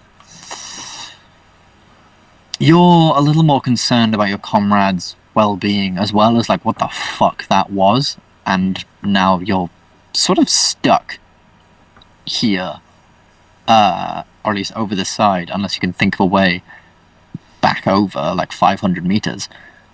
But Well, we then either that's sort come of- back with a plan, or we don't come back at all. We teleportation circle out of this bitch. yeah, and as that's sort of coming to you, you realize, oh shit, I'm meant to be on watch. And by the time all this stuff's going through your head, it's about the end of the watch. And fortunately for you, nothing has happened on this watch. Okay. You did not roll the d12 roll you needed, and everyone can Yes. expend as many hit dice as they would personally like. Can we use Arcane Recovery to get a 4th and 1st level spell slot back? Is that right? Yep, and Oramis, you get all your spell slots back. Because good boy. I mean, I've only got 2, so are you sure it's only 2, Ben? I'm it pretty shouldn't be sure like 4. I'm pretty sure it's only 2. 13. Persuasion roll. Yeah, you can roll as many hit dice as you have on a short rest to regain health. 11. And whatever you've rolled, you can add to your health to get back. I'll leave you guys do that for the minute. Oh, it's bloody cold in this caravan. You're right, Luke. I should have gone for an owl because it's got 120 feet of dark vision. Yeah. I was looking at that. It's just as fast. So- No, I just went for something I thought would be faster, and if an owl would be quick enough. But then I think anything flying would That's have been fair. 18, 24, 33 for Marcool. 33 from Markle. So how's everyone looking at the end of this short rest? Yeah, and that What, was- HP wise. HP wise, How many Oh, spells can I go back take for a it short out. rest? for a ranger, none. Yeah, great. That is a wizard feature or a warlock feature, or I think there is another caster that can get spells back in a short rest, but I cannot remember who. probably not Sorcerer. Probably sorcerer. Not important don't now, know. anyway. I got my challenge abilities back though, so. You do. Full health, boys. How many Have hit you dice used do you use? all your hit dice? I have 3 left, I think. Okay. And let me count. 1, 2, 3, 4. They look like a lot. How many can you use? 6, 7, 8. I've used 8 and I Use the have 12. Why do you But have you don't- you, you- you you should have don't- 12? You don't you get should back not have until long 12, you should have 10. Well, are you sure it says 12 on here? I'll tell you for why. Because it's put you as a level 9 character. When you're not a level 9 character, you're a level 7 rogue and a level 3 warlock. Well, in There that we go. case, I've still got 2 left. I used 8. But, okay. There we You are. only get half your maximum back on a long rest. Just remember that. It's a short rest. So I don't see the relevance of mentioning long rest. So Let's move on. when you take a long Let's rest, you move only on. get Let's half move your on. maximum. Are we, Let's can move we on. see? Are we coming up Let's with move on. Glimmering Lake? Yep, you can. How close are we start- still to this this thing? So you're about, I'd probably say, a mile from what you can guess Oh, okay. to the Glimmering Lake. No, from the thing the acid. Kind of. Oh, the thing. Yeah, you're like a couple of 100 meters away. However Okay, far you guys wanted to be away so, from it. Like, towards the end of this, can I ritual cast detect magic, which will take me 10 minutes, and then just sort of walk up to the edge and have a look around and see if there's anything I can sort of see within 30 feet, like around the lip of this thing? Any sort of... On this side, Yeah. nothing. Okay. Just saying, as JJ's just said that, completely ruined my evening. I've now taken myself back down to 51 HP because I was on 12 before, so I can only add 39. Cool. I think you've misinterpreted what he said. So, yeah, You can- what I mean, Luke, is on a long rest, you recover hit dice. Yeah. Oh, hit dice. Yeah. Sorry, I thought you were talking about hit points. No. My apologies. You haven't ruined my evening. No, sorry. What No, I yeah. what I was trying to say was, yeah, So on a long rest, you recover half your maximum hit I dice, so see. we'll all get 5 hit dice back. Yeah. Right, I see. So having Thank you. expended 8, you'll still be missing 3 tomorrow, effectively. Okay, Yeah. I get you. Yeah. Sorry for the confusion. No, my bad. Anyway, long rest finished. Doc sort of has a look over the Short edge. rest. Casting short rest finished. Doc has a look over the edge. He doesn't seem to see anything over this side. Recalls back to the party that there doesn't seem to be anything magical over here. Whatever the hell that mist was, he got no clue. Okay. Well, we don't And- really want to go back this way, but potentially, if there was a trigger on the other side, we could get to the other side before it would trigger. Anyway, Like you Anyway. said, really hoping not to come this way. yeah. Yeah. So you head off towards the Glimmering Lake. And this way is a little more open, not as bad as it was back on the other way. It's less sort of stalagmites and stalactites and more large stones and things like that. Large boulders and stones sort of sticking up from the ground in different places. A couple of sort of random cave features and sort of tall, sharp stones and things like that. But otherwise, it's a somewhat pleasant walk, and you seem to be sort of going down for a lot of it. Not steep at all. You'd hardly notice it were you just regularly walking, until about the very end when you make it just about close enough to the Glimmering Lake, and you can see from here, Glimmering Lake is actually really, really weird. So around you are these sort of is this fungus and everything like that. And it does light up the area in a dim light. But the Glimmering Lake itself, the water, seems to glow in the same colour as fungus and the stones and everything. So this sort of bluish green, this very, very bright blue. You can't see very far into the, like, under the water at all. It's almost like the water is sort of cloudy and murky. Maybe see, you can probably guess you can see a couple of feet down before nothingness. And way ahead of you is this small little dock, literally just like a couple of planks of, it almost looks like just a couple of planks of wood thinged off over into the over into the water with a rowboat. Be careful sprinting on that thing, they'll hear you for miles. Yeah. The rowboat looks like it can probably fit all of you.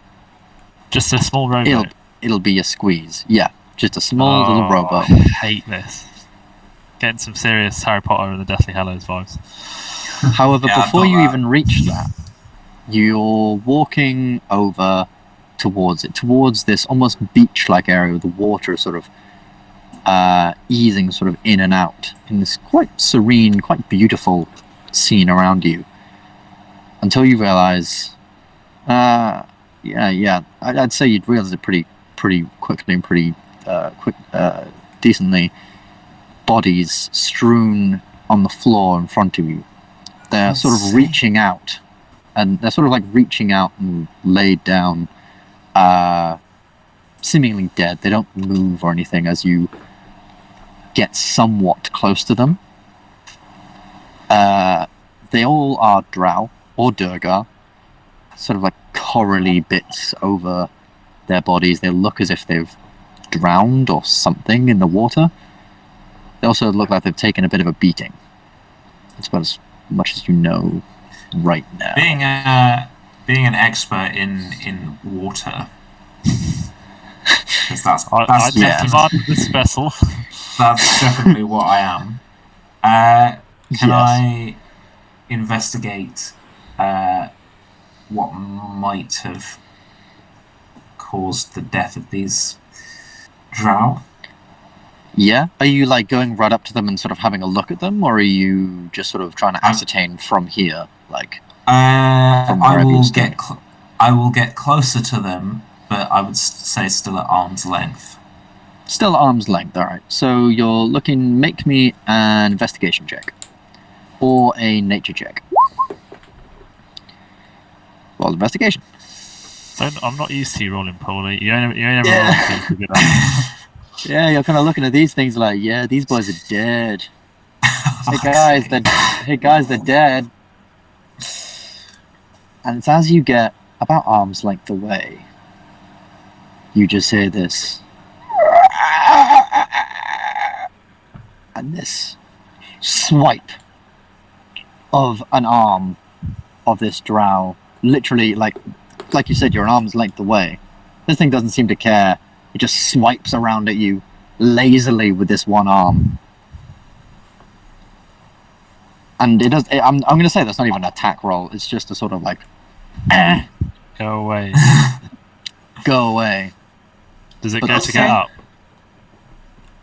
It does after a second, but you also see after this thing has made a noise, others start. Like others around the area. There's maybe 5 or 6 of them around the area Turn start undead. Turn undead. waking up Turn as undead. well. Which one are you turning undead? All of them. How many can you do on turn undead on? As an action, What you is- send your holy symbol, speak a prayer. Each undead that you can see or hear within 30 feet of you. So I'm gonna like run I up love and like that. present my holy symbol and be like, "Fuck off!" Well, I'll say considering these things have heard what's going on, I'll stick you on the map. Considering these things have heard what's going on and are somewhat now active, I'll probably say we'll roll some initiative. Oh dear. First up, you guys can place yourselves wherever you think What is you would be standing. that? I just sort of threw you onto the map, so wherever you think you're probably stood. I've put myself there because I said I went to like investigate one of them. So Yeah? Well, I definitely wouldn't be that far away from our party because not being able to Matt, see. Matt, you're going first. Kind of. I mean, I think I'll You're probably going- be in tight That's all right. in the middle somewhere middle. because I can't see, so it makes sense. Where's all our like grouped up together? Yeah, that'd be. Oh, there, 7. sure. So this is We're literally just following the leader. probably 5. this has got to be one of our worst evening for like just middling rolls that don't really pass. Yeah, anything. these They've rolls not have been dreadful rolls, but Well, they are I think just we've all had individual days where we've been worse, but together as a party, it's just Everyone's been awful today. I mean, we almost got killed. Well, Mark almost got killed by some gas. I mean, it was pretty close. What did you I get? was on On? 12. Oh, I was really? on 12. So I think I nearly got killed by breaking my back 3 times when Sam forgot to tie it up. Hey, look. Learn polymorph, Matt, and then you'll get out of lots of situations. Yes, just spend your Always next like 7 levels becoming a wizard. So, first up, Or a to bard. react to all this, you've seen this thing swipe at at Oramis, and around you, you can just hear this these creepy things slowly looking like they're about to get up. Did Doc's thing do anything? I'll say what he- useful I'll say- sentence that was. I'll say he hasn't. He is like, I'm assuming that's what you're going to be doing on your turn, Doc. Yeah. So I'll say, he is looking like he's about to do that. He's sort of like pulling out his holy symbol. Bonus action. He's just Yeah, so he's okay. just about to. So Mazzy, you're up. Shit. I think I'm going to aim at this guy, green guy. Oh, Luke's off again. Green guy. All right. Roll and attack roll for me. Never Yeah, missed, do I? definitely hits. Roll the damage. 5 piercing damage, and then it needs to make a bit of a save here. Ooh. It passes. You see this arrow sort of thunk into its side as it's sort of trying to get up, and it stumbles a little bit, pushing it back down to its elbows as it's trying to fumble to its feet somewhat. But that is a decent amount of damage, knocking it over somewhat. Well, hopefully I'm going to try and finish it off. Ambitious. Good hit. Good hit. Roll damage. Not good damage. 5 again. Needs to make another save. And again, this thing is again sort of, so it's been hit once, and it so it's like gets to its knees, sort of on all fours, trying to get up, and Mazzy hits it, and it falls back to its side. And then just as it's trying to stumble back up to its knees again, Mazzy once again hits it in the side and it just falls back down, unable to sort of get up quickly. After that, it is Gylndan. Just for the shits and giggles, gonna use Althor's all-seeing eye. Fuck yeah. So gets bonus to my AC, and then so Matt and with JJ, you know as well, like you get to add my intelligence modifier to any just one ability check that you want to do in the future, or attack or whatever. So you just get a +4 basically. Yep. Okay. So if you're within 30 feet of me when I cast it, was that what we agreed, Ben? Yeah. So for the next round, essentially, anyone can get a +4 on one thing they want, whether it be a saving throw, whether it be an attack roll, ability check. You get +4. Is there a little symbol? Also, your AC is increased by 4, Sam. So yes. Well done. Oh, thank you. Finally. that is a very appropriate is that everything? symbol, the eye. Yeah. A very appropriate symbol indeed. Cool. Yes. Right, so what's happened to that? I've just seen Mazzy hit that one. What happened to it? You've seen Mazzy hit it twice, and it almost sort of like the pain isn't even a thing for it. Like it's not even like realized. It's obviously realized it's been hit, but it's more of a case of the force of it is knocking it down is what's hindered it more than the actual pain itself. Think on that what you will. So did he knock it down? So it's still, so all of these things are still prone. They will be getting up on their turn. Okay. This one, so yeah, like I might give a bit of a penalty to this one because Matt's hit it twice while it's on the ground. Alright. Is that everything on your turn? No, that was a bonus action. Yes. So I'm gonna say get to the boat, get to the chopper. Get to the chopper. Then I'm gonna. Where's the? It's just north. Where is the chopper boat? So it's right. along this wooden thing at the top here. I didn't put the boat in because Christ, it's not quite far enough out. But I that can only is see where the sand boat from where I would zoomed be. in, sorry. Let's see. And then I'll go 5, 10, 15, 20, 25, 30, and then I'll level 1 magic missile this geezer. Level 1 magic missile, that geezer. Alright, roll the damage on magic missile. Bum, bum, bum, bum, bum, bum, bum, bum, bum, bum, bum, bum, bum, bum, bum. That's That is pretty a healthy that is a 12. healthy 12. 5 plus 12, 17. Alright. Doing wizard It shit. fails. So this thing, you can see it's trying to get up after it's sort of recovering from swiping at Oramis. And then these sort of 3 motes of light just sort of slam into its back. And it sort of collapses into the stone before you. It is now their turn. This thing is re-dead, as it were. Unanimated. Oh, so, Ben, sorry for that Althor's eye thing. So do they have to be within 30 feet of me when I cast it, or just within 30 feet of me all the time? I think within 30 feet of you when you cast it. Okay. I'm gonna say, because it's one round. If it's longer than one round, then I'd say within 30 feet of you at all times. But yeah, it's just the one. Okay. Yeah. So that one is dead. It is their turn. This one here will be getting up as it sort of slunk down by all this sort of mushrooms and vegetation that's glowing, giving off this sort of quite bright light.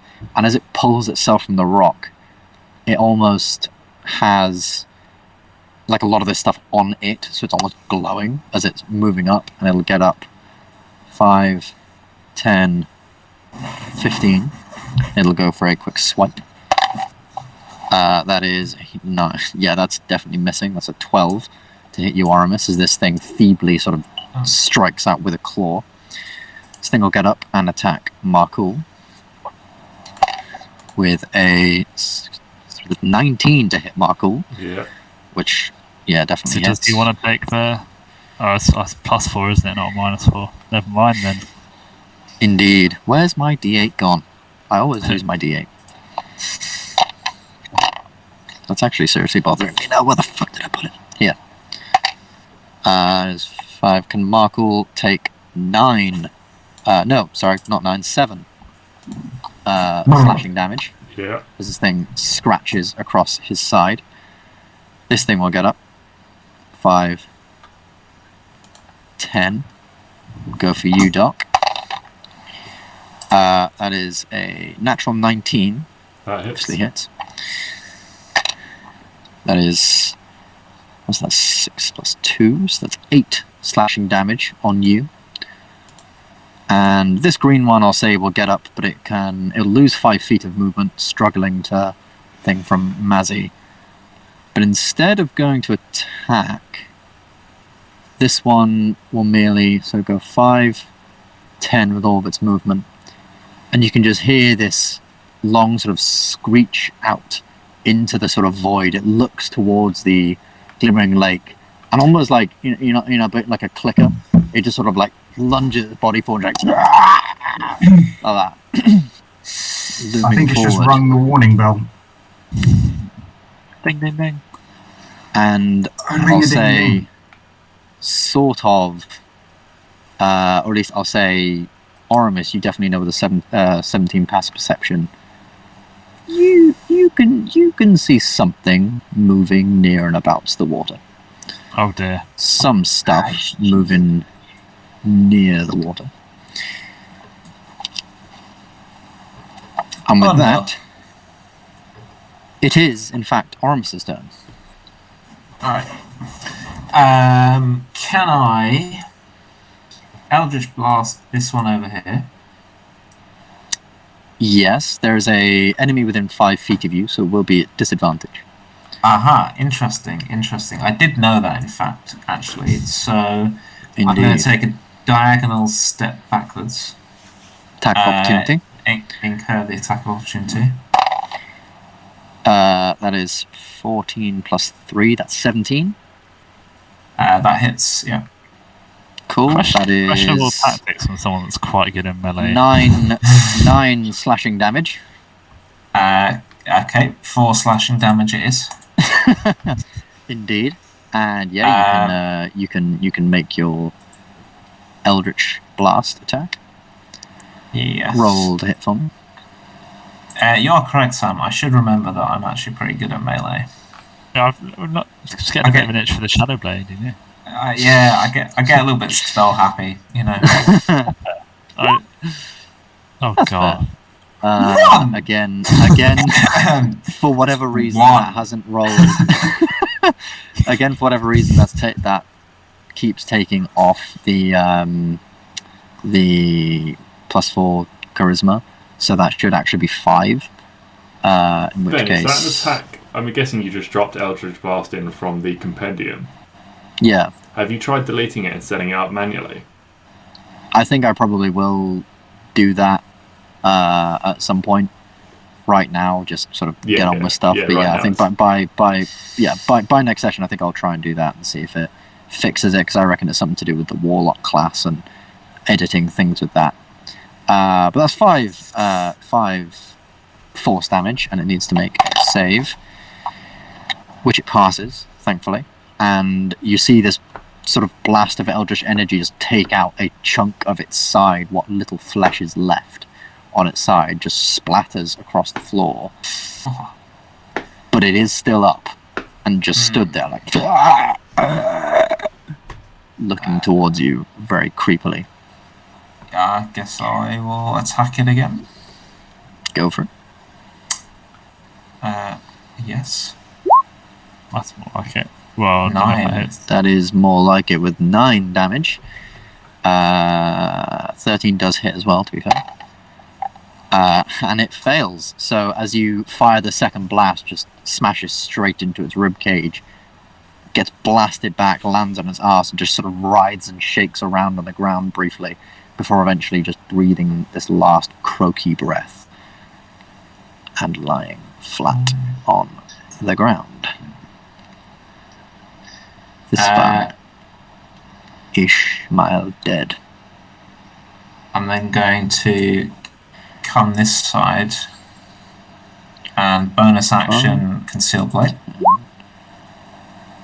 I should Bonus be able action to do Concealed Blade. Yeah, you. I That's believe you are. 20 feet of movement, I think. Overall, that's your full 30 feet. That's And 8 piercing damage on that one. It needs to make a sieve, which it passes. You sprint behind this thing, slash right at its back.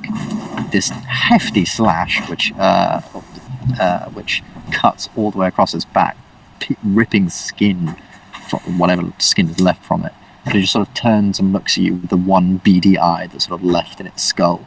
Very, very eerily.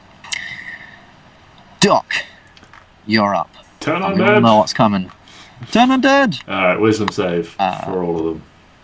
Wisdom save for all of them. There are 3 left within 30 feet of you, so... first one fails. What's your DC? And my spell save DC is 16. Yeah. 16, right. The orange and the purple ones have failed. And the blue ones failed. They've all failed. What's their CR rating then? Is it Their less? CR Is it rating. 1 or less? It's less than 1. They're all destroyed. Fan-fucking-tastic. So you've just seen Doc sort of raise his holy symbol, and in this burst of light, each and every one of them just vanishes and is destroyed Those in vanishes, this. it's not explodes, so we don't get covered in zombie guts. I don't know, Doc, does it explode or do they vanish? Oh, I like the idea of them just like detonating in like a puff of mist. Yeah, so you sort of see this sort of bright light swell within them, and then all of a sudden just and this mass mist of undead drow just splats everywhere. And these things are, for the time being, gone. And Get Next to up. the robot! and then Did that boulder just move? it's Mark. Uh-oh. Did what boulder move? Did that boulder just move on the map? It's a I- giant crab. I don't think it did. Oh, Ben, cut the Oh, that's... It's Markle's turn anyway, guys. Keeping it fresh. What you should have said there, Ben, is you don't think it did, not as in us. Good joke. I see why I've been demoted from funniest member of the group. I need to up my game. Alright, Marco, let's go 5, 10, 15, 20, 25, 30, because there seems to be no threat. He'll casually walk towards the boat. Actually walk towards the boat. I'll say Right, hang this on, drop he's not here. gonna have like a little perception check for a giant boulder moving. Didn't see it. If you want to go off his passive perception, fair enough. but What's his passive perception? 13. 13. He didn't notice shit. Too busy being surrounded Gylndan by being zombie quite mist. close, you probably did hear something. I will say, Glyndon, here's Just something. sort of- I turn just- around and there's a giant boulder. just retroactively, can you just make me a quick either acrobatics or athletics check? Just dropping down. This is about sort of 5-foot ledge. So just a really, really quick one, just to see if you roll potentially quite low. And Like that. yeah, Glyndon, you're on your ass. I'm very sorry to say. I was too busy shouting everyone to get to the boat, and all of a sudden there's just a drop. Glyndon just I'm, walking backwards saying, come on! Phew. Mazzy, we'll go back to the top of the round, and I'll say on the top of at the very, very top of the round, you can now see these motherfuckers emerge Oh, from the water, walking sort of up and emerging like some sort of undead army called by their friend, who is now unfortunately dead itself. if I rolled quicker, I could have stopped that. Well, we've got better initiative anyway. Well, than a 7. Oh, well. What would you like to do? Well, as I can see them, I'm going to get to here, but stay on the edge of the cliff, not jump down. I'd recommend it. It's very comfy down here. But I'm going to use the high ground. Gonna use the high ground. I love it. Do I get extra points for using the high ground? No, Right. unfortunately not. Ideally, I would have used spike growth, but I've got none of that left. Well, So sad times. Right.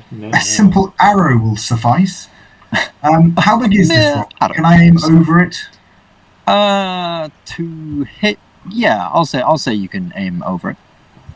Okay, well I'll aim for the green guy on the far right, because I assume the rest of my party will finish off everyone who's closer. That's fair. Roll to hit, good sir. From that position, it looks like Yeah. you're using Gylndan as cover. Although Kind of does. he is 5 feet down, so... Yeah, no, he's not even in the way. Roll the damage. That's a bit better. I just love the idea of Mazzy like going up 10 behind him and piercing being like damage. peeking out from behind the scrawny wizard to fire his arrows. What's the thing? Well, he's not yeah, going to get because I've got 10 out the other guy.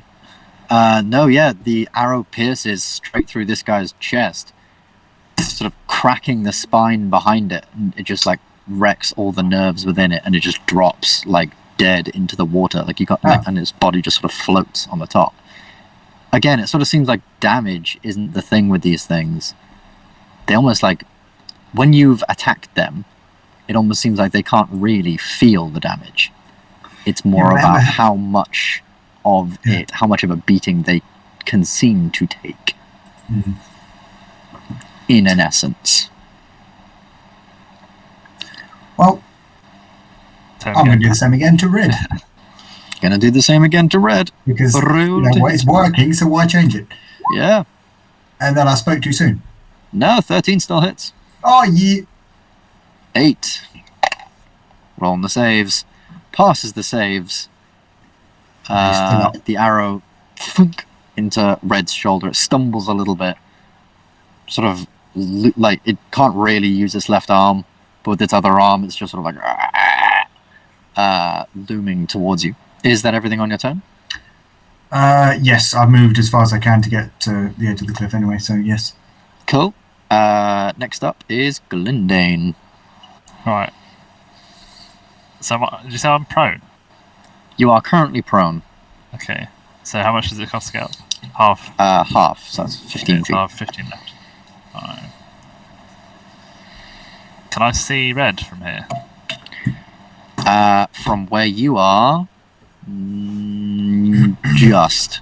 It has a lot of cover, but Okay, just, I'll yeah. go 5, 10. I'll go here. No, I'll go here actually.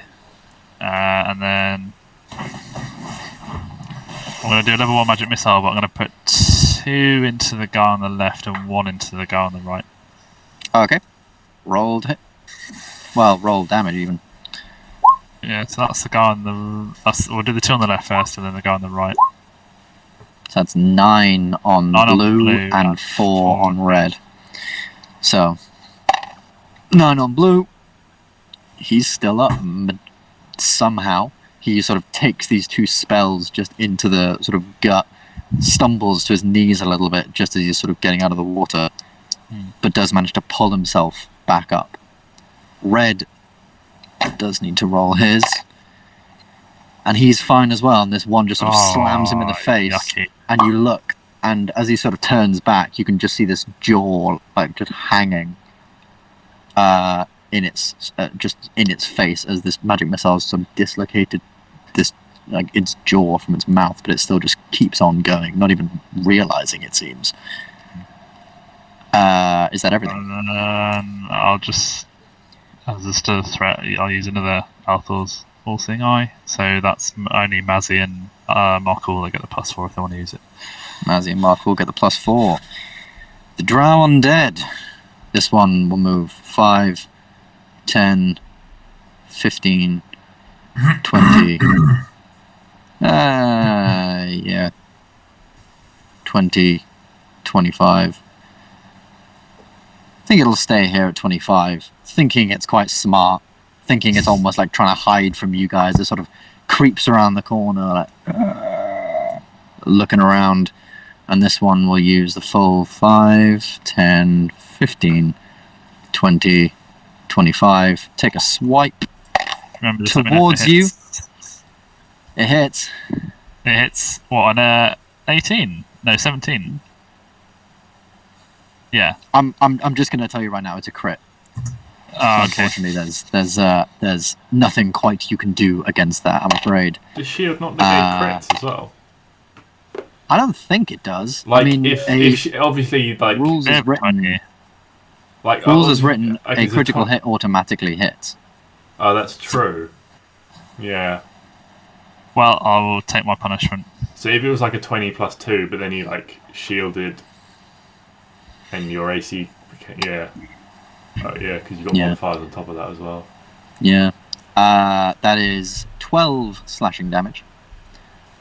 As this thing swipes quite sort of very, very hard, sort of just over your chest, sort of leaving this quite big claw mark over this nice new robe thing that you got. Spent a lot of gold on this. Well, now you've got blood on it. Oramis, you are up. Defend him. Yeah. 5,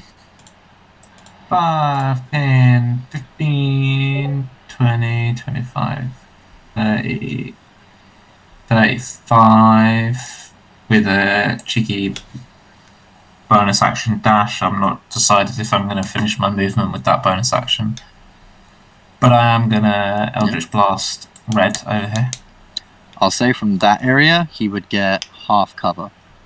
Also, Doesn't jumping matter, down mate. there, make me a really quick acrobatics check. I know you've got really high acrobatics, but just in case you roll a 1 or something. Yeah, only 11. Yeah, no, you're fine. You leap down very, very gracefully. Unfortunately, that first one misses, slamming into the side of the rock. Sort of chipping away at this at the side of this rock. +4. If you'd have been in range, you'd have had a +4. You could have used that. It's alright. So I'm going to use a second one against this guy. Yep. Rolled hit.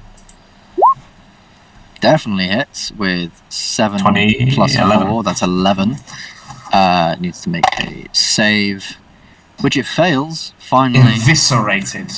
Yeah, this the first bolt sort of crackles against the side of the rock, but the second one with your other hand just whoosh, straight out and just slams into its head, almost like basically just blowing up its head as it just lands dead on the floor beside. Nice. That's it. Anything else? That's it. Doc. Alright, 5, 10, 15, 20, 25, 30, 35. Get up to the edge. Throw my hammer at it. I'm on That's the it. edge. Sorry. See, that hits. Yeah, hits. Okay. So that's 13 hammer damage. For Hammer time. like, I'm assuming like how do you want to do throwing the hammer? Because obviously it's one-handed and two-handed. But I mean, presumably I'm always wielding one-handed because of my shield. I will say, yeah, you can only throw it. With throwing it, you can only do it one-handed. Okay, I mean that makes sense as well because I'll almost always have the shield out. Yeah. So that's 13 damage and then 4 radiant damage. That must be max damage on the hammer. Yeah, And 4 radiant damage. So doesn't actually matter what it has to roll because of the radiant damage.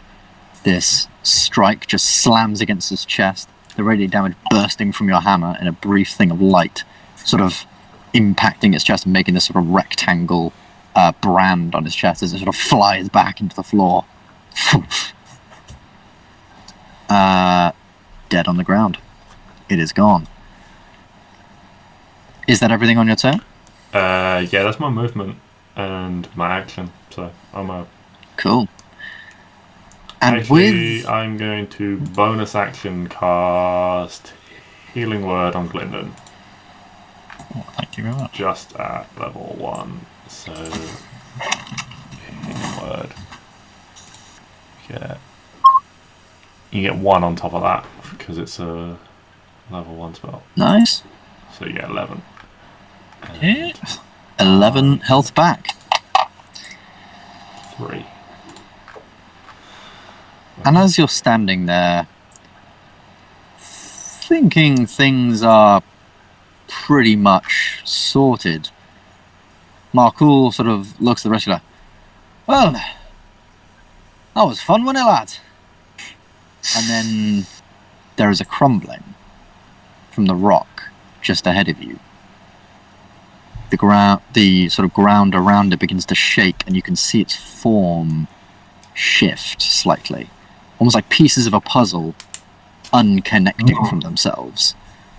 From its top, these sharp spikes burst out as if they're drawn from some kind of scabbard. And not from a scabbard, just like spiking out on top of it, giving it its top some protection. And it begins to stand, and as it stands, it grows and grows in size, a lot larger than it looked a second ago. If you just allow me to introduce you to my little friend. Yeah. This thing grows. Getting between us, Oramis. This thing grows to a phenomenal, like 20 feet tall. An absolutely sort of insane height and build. And you can hear behind you another one beginning to emerge up on the stone. Oh dear. And as it Can we forms roll itself, initiative again? and as it forms itself, it almost sort of grabs the dead body of this drowned next to it, the red one, lifts it up in this sort of pincer-like claws. Its head emerges, pulls itself back, and then just snip, cuts the drowned drow immediately in half, and guzzles down on the rest of its remains. Oh. So it's like lifted it up and then guzzles down just on the upper half of the drowned's body. So literally just the legs fall to the ground. And it just eats up the face, eats up the sort of top torso. And then it will look at you guys and think, ooh, what a lovely meal. So it's going to move here and take a little bit of a whack against a certain roguish man. I think everyone should run to the bridge. That Is that on your go, Luke? Or? 16 to hit. Speaking of free action, so my AC is 16. AC I never is remember 16. if that hits. That does hit, unfortunately. Luke, you want to make it to the bridge. 16 slashing damage. 8? And unfortunately, you are now grappled Oh no. by this thing, caught in its hands, caught sort of in its claw. And instead of taking its second attack, it's going to try and restrain you in this claw. Can you make me a strength saving throw, please? Oh. Hold on one You sec before you take- say anything, Ben.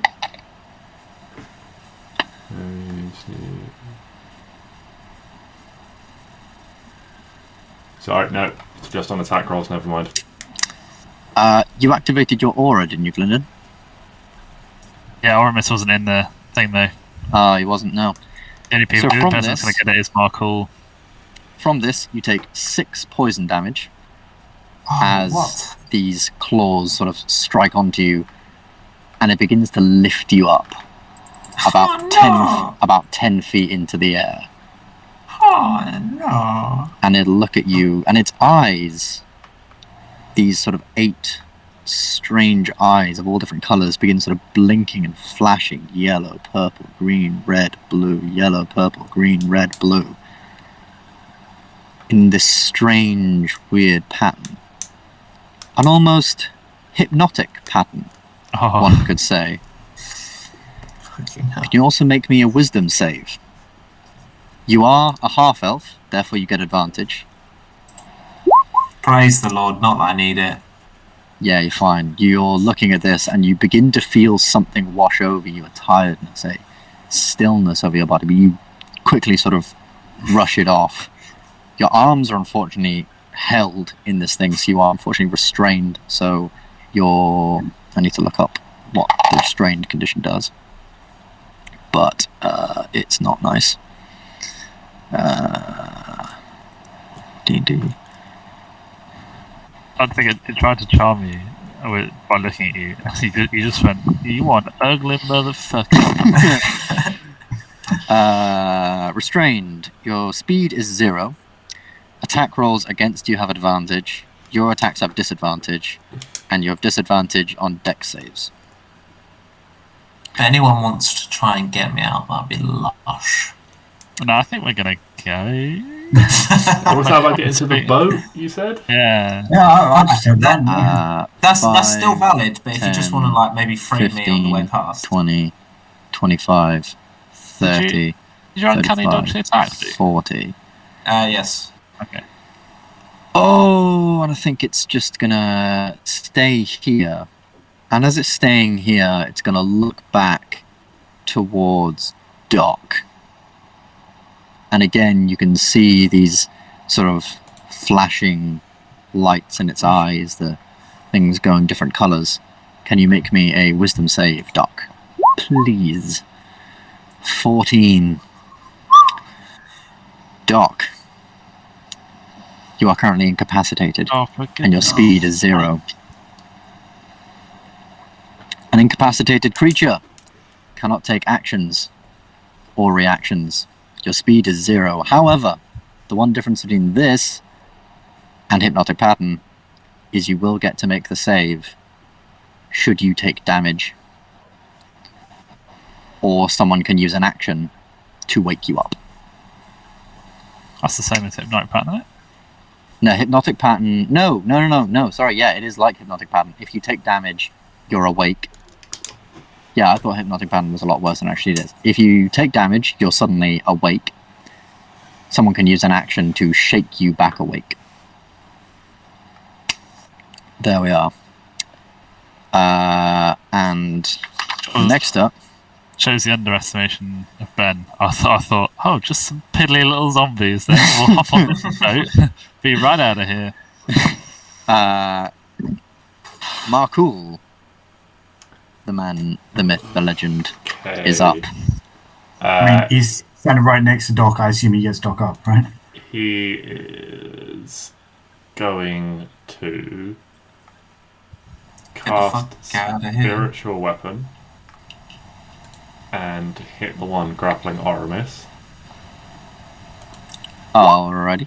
That's not great. But a 14 Does does get- unfortunately Does not get the hit. +4 because he was in Glyndon's aura though. Haha. That is a good point. Where is he putting his spiritual weapon? I'll get him a little token up. Probably just like right in front of him. Like I see it almost like coming straight out from him and just going straight for the hit. Yeah, let me just find... There's my cool, there's my cool. This takes ages to upload. Again, I'm going to cry. It's a very, very big weapon. Yeah, so like right there, yeah. Can't move that one. Yeah, Okay, cool. I'll get to it.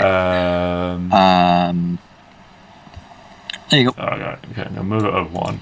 Then for his action, he's going, having seen what one of these things did to a dead person, he's gonna like run in and try and can he use his action to try and break Oramis free?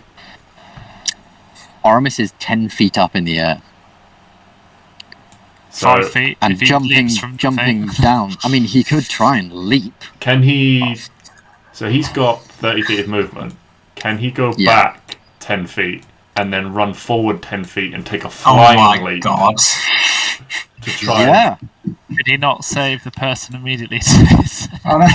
yeah, of course. So yeah, you see Markul sort of take a couple of steps back. Just cut Don't them worry, in lads, I half. got you. Buddy, we know you're a hero. You've just taken all this damage. You don't have to prove anything to us. Leaps towards Oramis, grabs onto the claw. Make me a just general Oh, also strength did that check. spiritual weapon attack hit with an 18? I thought he rolled a 14 on that. He did, but he got Plus +4 4. from Glyndon. Oh, +4. Yes, of course. Yeah, 18. It's Okay. 4. 4 force damn, damage. Shite. I'm praying. Okay, and then That's strength. Yeah, just roll me. Actually, roll me a athletics check first to see if you Oh. can leap and hold on. Oh yes, the Yeah. athletics. He's leaped. Hello. He's held on. This thing must be fucking strong because at the minute it's holding up Oramis and Markul with medium armor, and it's just sort of it's still got Oramis there. There's no change in height when Markul's landed on it.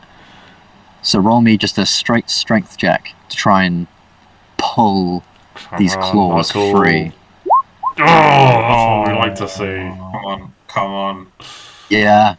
Hold on. Let me make an opposed strength roll. It's rolled a 3. So That's what we Markul's like to see. dived onto the claw. Yes, Markul. Pulled himself back up, put his foot on one side of the claw, and with both hands just lifted it back, sort of, using himself as a sort of like jack to just pull it back. And Oramis, you just find that suddenly you just drop from this thing's grasp.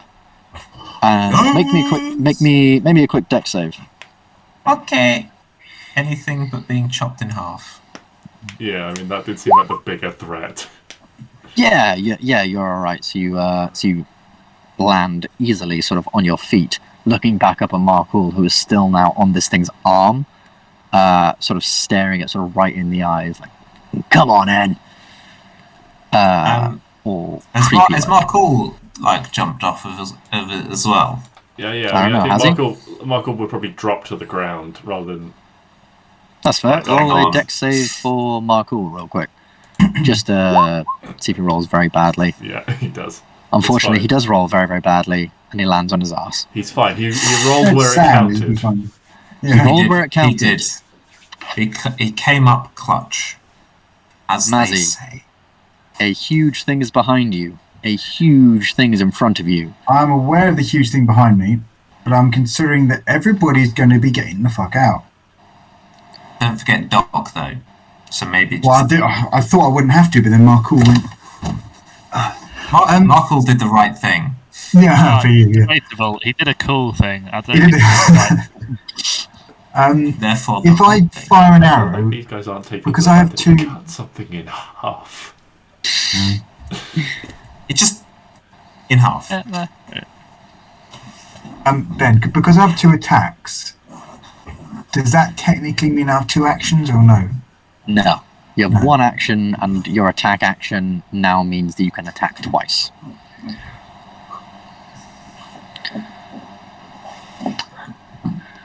I really want to get Doc up, but I have a good idea to hold him back. I'm just saying. I'm not going to say it. 'Cause Do that's what you think metagaming. Mazzy would do, which is leave the child in the sea. Oh dear. Brilliant. For the fact that if anybody else wants to get up, Doc, they have to climb up the cliff, 5 meter cliff or whatever it was. Not 5 meters, was it? Well, however. long. 5 feet. Oh, 5 5 feet, yeah. Let's just reach over and I grab his will come ankles. I will come and wake him up and say, "Wake the fuck up, we're getting out." Yeah, you use your action to sort of shake Doc awake. Doc, you sort of like snap yourself out of it. You were like affixed to this thing's eyes, but then suddenly you just see Mazzy in front of you, Because holding onto your armor, shaking you. because it's sand down below, I'm going to wake him up by pushing him off the cliff. What? So then we're getting moving. We're getting moving quickly. No. All right. You've done it now, Fantastic. Doc, make a dex save. Can I? Because when Actually- he pushes me, I'm incapacitated. It'll be fine. The incapacitated thing means that, actually, I'll say because you can't take reactions, and you would wake up about halfway through the fall. I just fall like a post. So you just fall and land like on your ass, like just on your back. Oh, I was in thinking the like sand. face It's a down soft in landing. the sand. It's a Well, soft because landing. you're looking back at this thing. Oh yeah. it's I'll all say like you're behind me, looking isn't back, it? and then Yeah. you are pushed back. You land just sort of flat on your back. Blink, shake yourself awake, and there's Mazzy just looking down at you like, Doc, we I'm gotta jumping go. down after. Yeah. Alright. But yeah, to Presumably saves you now movement for the down run. here being pushed off. You are now. So I you are move prone. 10 there. Jumping down. Is it just 5 feet of movement jumping down? Because it's 10 feet. Yeah. 5 feet of movement. Make me again just a really quick acrobatics check, just to see if you roll something extremely low. I doubt you will, but Watch me. Shame. You're fine. Land perfectly 15, on your feet. 20, 25, 30. That's as far as I can get. 30? Gotcha. Gylndan. These things have risen up before you. We'll finish off this round of combat, and then we'll probably call it there, unless people are happy to carry on considering the late start. I would call it there if that's okay. I apologise. I know a lot of it was my fault, but No. Technology, not always a lot we can do. We'll finish off this round of combat then, and we'll call it a day there. So, Gylndan, you're up. Yeah. Whole creature. Creature. It's a whiz save, but he's failed because he rolled a 6. Oh, what a He shame. rolled a 6. Too bad his constitution's 10. Joking. His constitution's matter. 10. It's wisdom. Oh yeah, it's wisdom. Yeah. Oops. Which one are you holding? Oh, green. Big green boy. Big green. He is held. What's a good thing for held? Yeah, 0 feet of movement. I don't think he can do anything, basically. Held. He's paralysed. Yeah, he's paralysed. He's paralysed. Great. Okay. And then 5, 10, 15, 20, 25, 30. I'm going to go here. And on the way, I'm just going to shout, boat now. Boat now. Gotcha. And also, I'm going to... What's the deal, sorry, with that? It's paralysed. It's paralysed. So, can't do paralysed anything. creature is incapacitated. It can't take actions or reactions.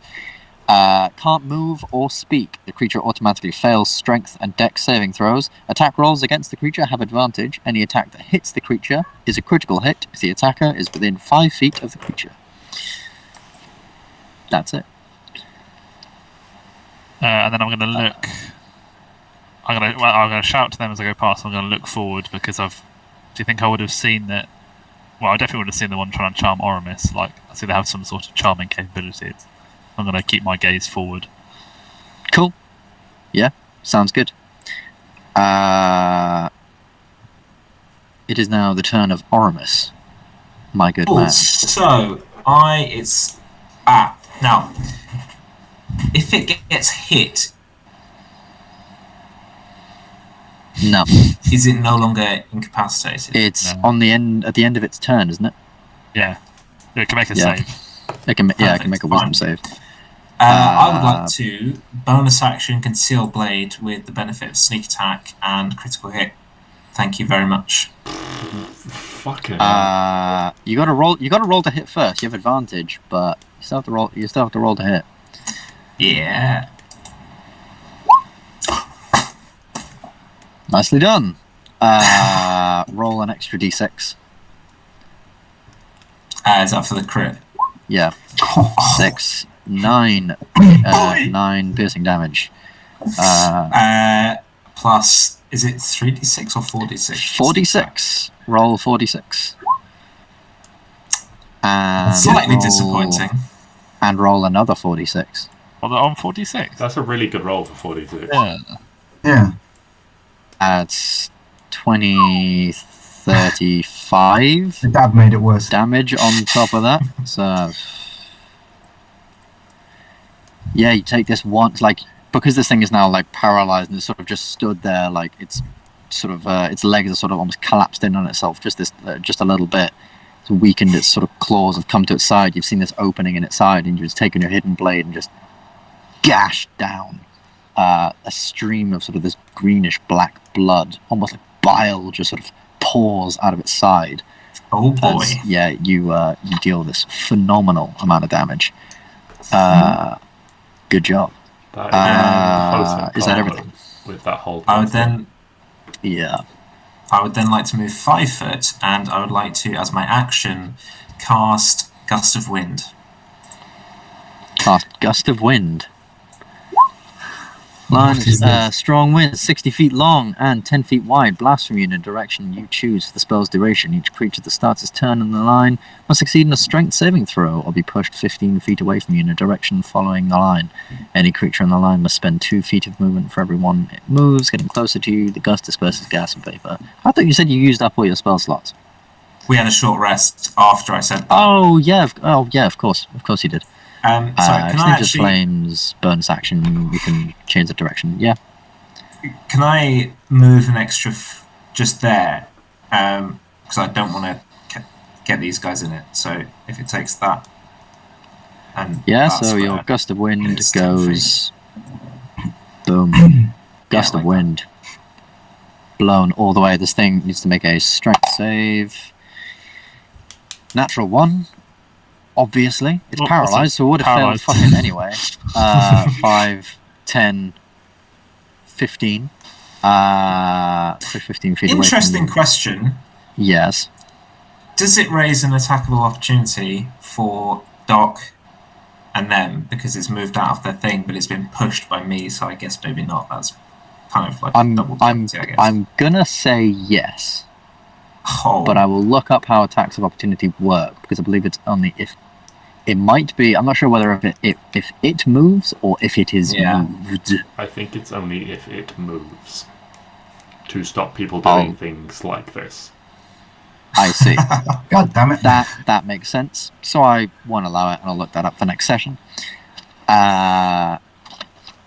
So this huge gust of wind is raised by Oramis, and this thing just slides across the ground. Its legs now, it's almost like sat rather than stood up anymore, as its sort of body is just sort of frozen there. Doc. Well, given that Oramis has now put an obstacle in my path, no, I haven't. Because So we move around the wind. Just to correct how Ben's drawn it, it's only 10 foot wide, so the square closest to you shouldn't be. Yes. Yeah. I'll edit that now. So it's, I guess it is still kind of an obstacle. How long does the wind last for? Oh, 1 minute. Okay. 1 minute, or as long as I can concentrate. So 10 seconds. okay, well, I'm going to try and hit this thing because it's incapacitated and I've got Why advantage not? and all that fun stuff. Love it. Roll to hit. 27. One Easily hand. hits. It's a crit. Roll an extra d8. So 1d8 plus 6 plus Divine Strike plus a second Divine Strike because crit. Fucking Jesus Christ. Okay, so hold on. That's 7, 29, 55. 13, And then 25. that to make that.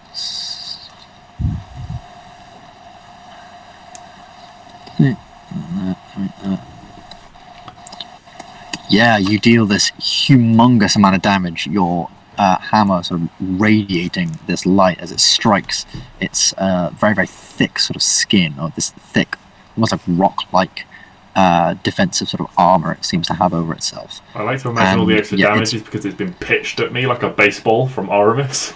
Yeah. I mean, yeah, pretty much. And you've just sort of whacked one of its legs, and its arm just sort of out, and it spins on its sort of thing as it's being pushed in this way. Yeah, very, very nice job. Okay, and then 5, 10, 15. If Oramis will let me move through space, 20, 25, 30, Absolutely, my friend. 35, and just get up here next to Gylndan. Get up there next to Gylndan, love it. Sort of like, and then just sort of like keeping a wary eye, sort of for anything else coming out of the water. Cool. Next turn, it is this thing. 5, 10, Oh, God, 15. Michael, no. 20, I swear 25, that's had 2 moves since Markle's. 30. Oh no, don't worry, no. Markle did the amazing jump and saved Oramis. Right, sorry, Karen. Yeah, you guys are somewhat leaving Markle behind here, so it's just gonna take its opportunity and run with it. I mean, Oramis and Mazzy are 10 feet away from him. No, it's not where you've left him behind. He's it's just how getting in the your head. He's initiative in there works. rent free. Don't give it to him. First attack misses so badly. Second attack hits so well with a 26.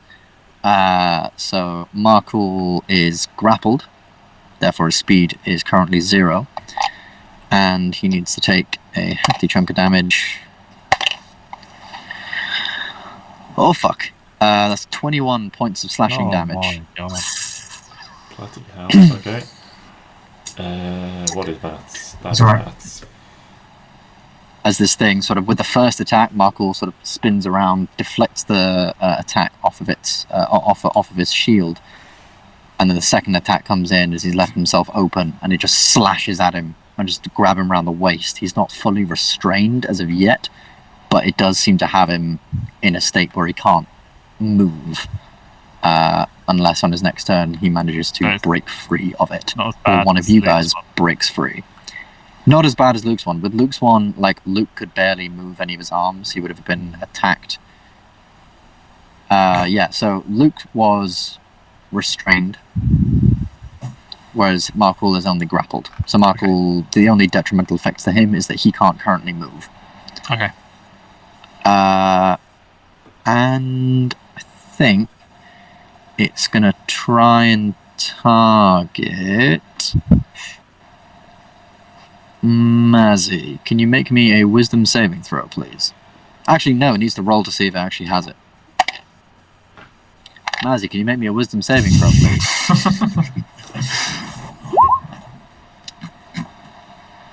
Good. I didn't see. Mazzy, No, it's not. you are incapacitated.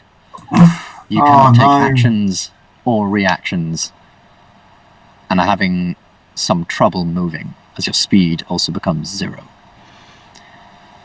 This thing does not want you to leave. And finally, this green one will try and break free of the thing, which it won't. Excellent. It's still paralyzed. Good Oh, job. we would have been in a bucket load of trouble if that had passed. It is Markul's turn, but unfortunately he can't do anything because he's incapacitated. Why is he incapacitated? Grappled, isn't he? No, he's grappled, so he can do stuff. I'm getting confused with all the different things people have. Okay. So he can hit. Do you want to put, should we put icons on us? Because I assume I'm still going to be...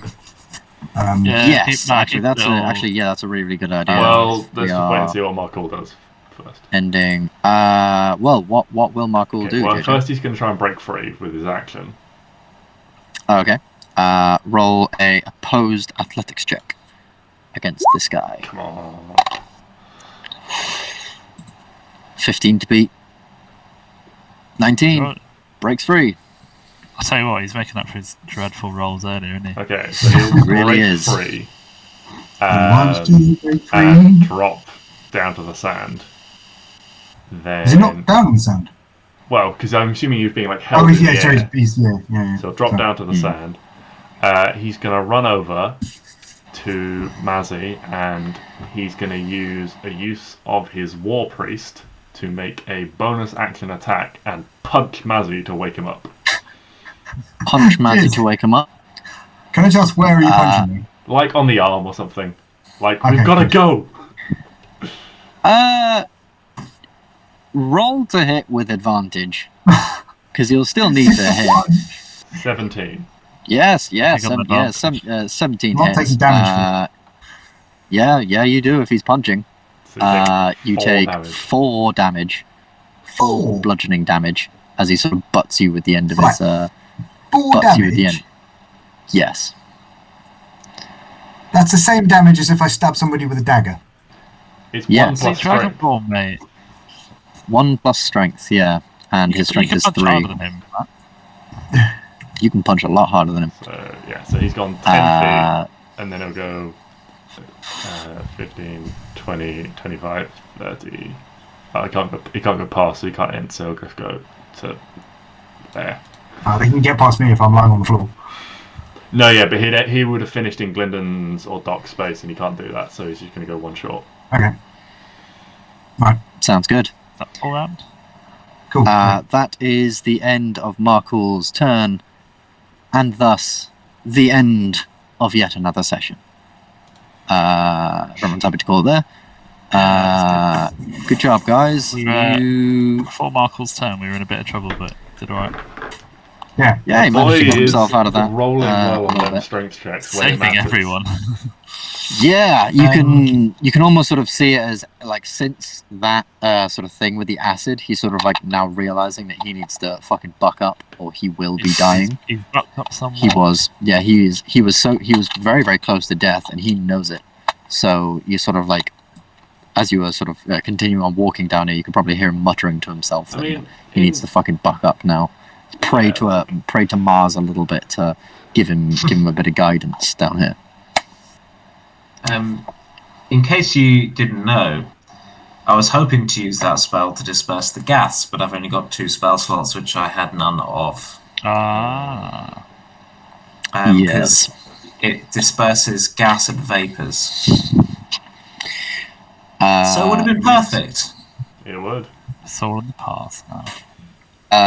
Yeah. Another thing I'd say, just quickly before you go, is that obviously from here you'd be able to see these 2 islands in the distance. Oh, they are islands. That was one thing I was They going to clarify. are islands. They were islands or whether they were just bits of rock. that just Yeah, went, like, I all just the wanted to way. clarify that before we left because I realised I'd never mentioned it before. One of them, from what you can see, looks like it has this old crumbling ruined tower. That's the one on the left. Actually, the one below. Sorry. And then the other one looks fairly flat, but you can even see the glow from that as it has a lot of this fungus stuff growing over it. And these stones. How about we go for the tower? Where is this, sorry? On the islands. It's these 2 bits in the middle of the Glimmering Lake. So the one closest to the exit where you guys wanted to go has a sort of large. Map on the main thing? No, I'm not. But I can throw you over there just to show you. So just to really, really briefly show you. Yes, I'm sorry. I wanted to say that now before next session because I was aware I didn't really make it clear. So these 2 things here are islands. This bottom one here looks from here like it has some crumbling tower or sort of ruined watchtower sort of thing. And the other one looks like it's filled and infested with this sort of fungal mushrooms and glowing mushrooms and crystals and things like that. Some shit. And yeah, and from what you can tell, the lake is as deep as you can assume the lake is. Okay. Well. And with that, we can end the session. Thank you all very, very much. Hope you've all enjoyed this brief stint into the Underdark. I mean, terrifying, but that was quality. Yes. Not, well, you're still. You're still on your. That we were all going to die at one point. Matt via broken back. You were falling on sand. Make soft landing. Oh no! I meant when you were falling. Oh yes. Oh yeah, I had no did. problems with what you did to Duck. That was fine. Yeah. And for potentially some of the stuff that comes up, you can thank the fact that I did watch the Deathly Hallows the other day with Chantel. So nice. Lovely. Is it Deathly Hallows or is it Half-Blood Prince? Half-Blood Prince. Half-Blood Prince is Half-Blood the one where Prince, he that's- goes yeah. to get the Horcrux. Yeah, I watched it. It was on TV the other day, and I watched that Good with Chantel. Very good film. We didn't have to pull this boat up from the bottom of the river, so it's. No, so yeah, that's a damn good start, to be fair. But we'll see what more this lake and this cavern might hold next week. Ba-ba-ba. Cheers, Ben. Yeah, it's cool. Cheers, That's a good one, guys. boys. See you all Monday. See you soon. Yeah. Yeah. Bye. Bye.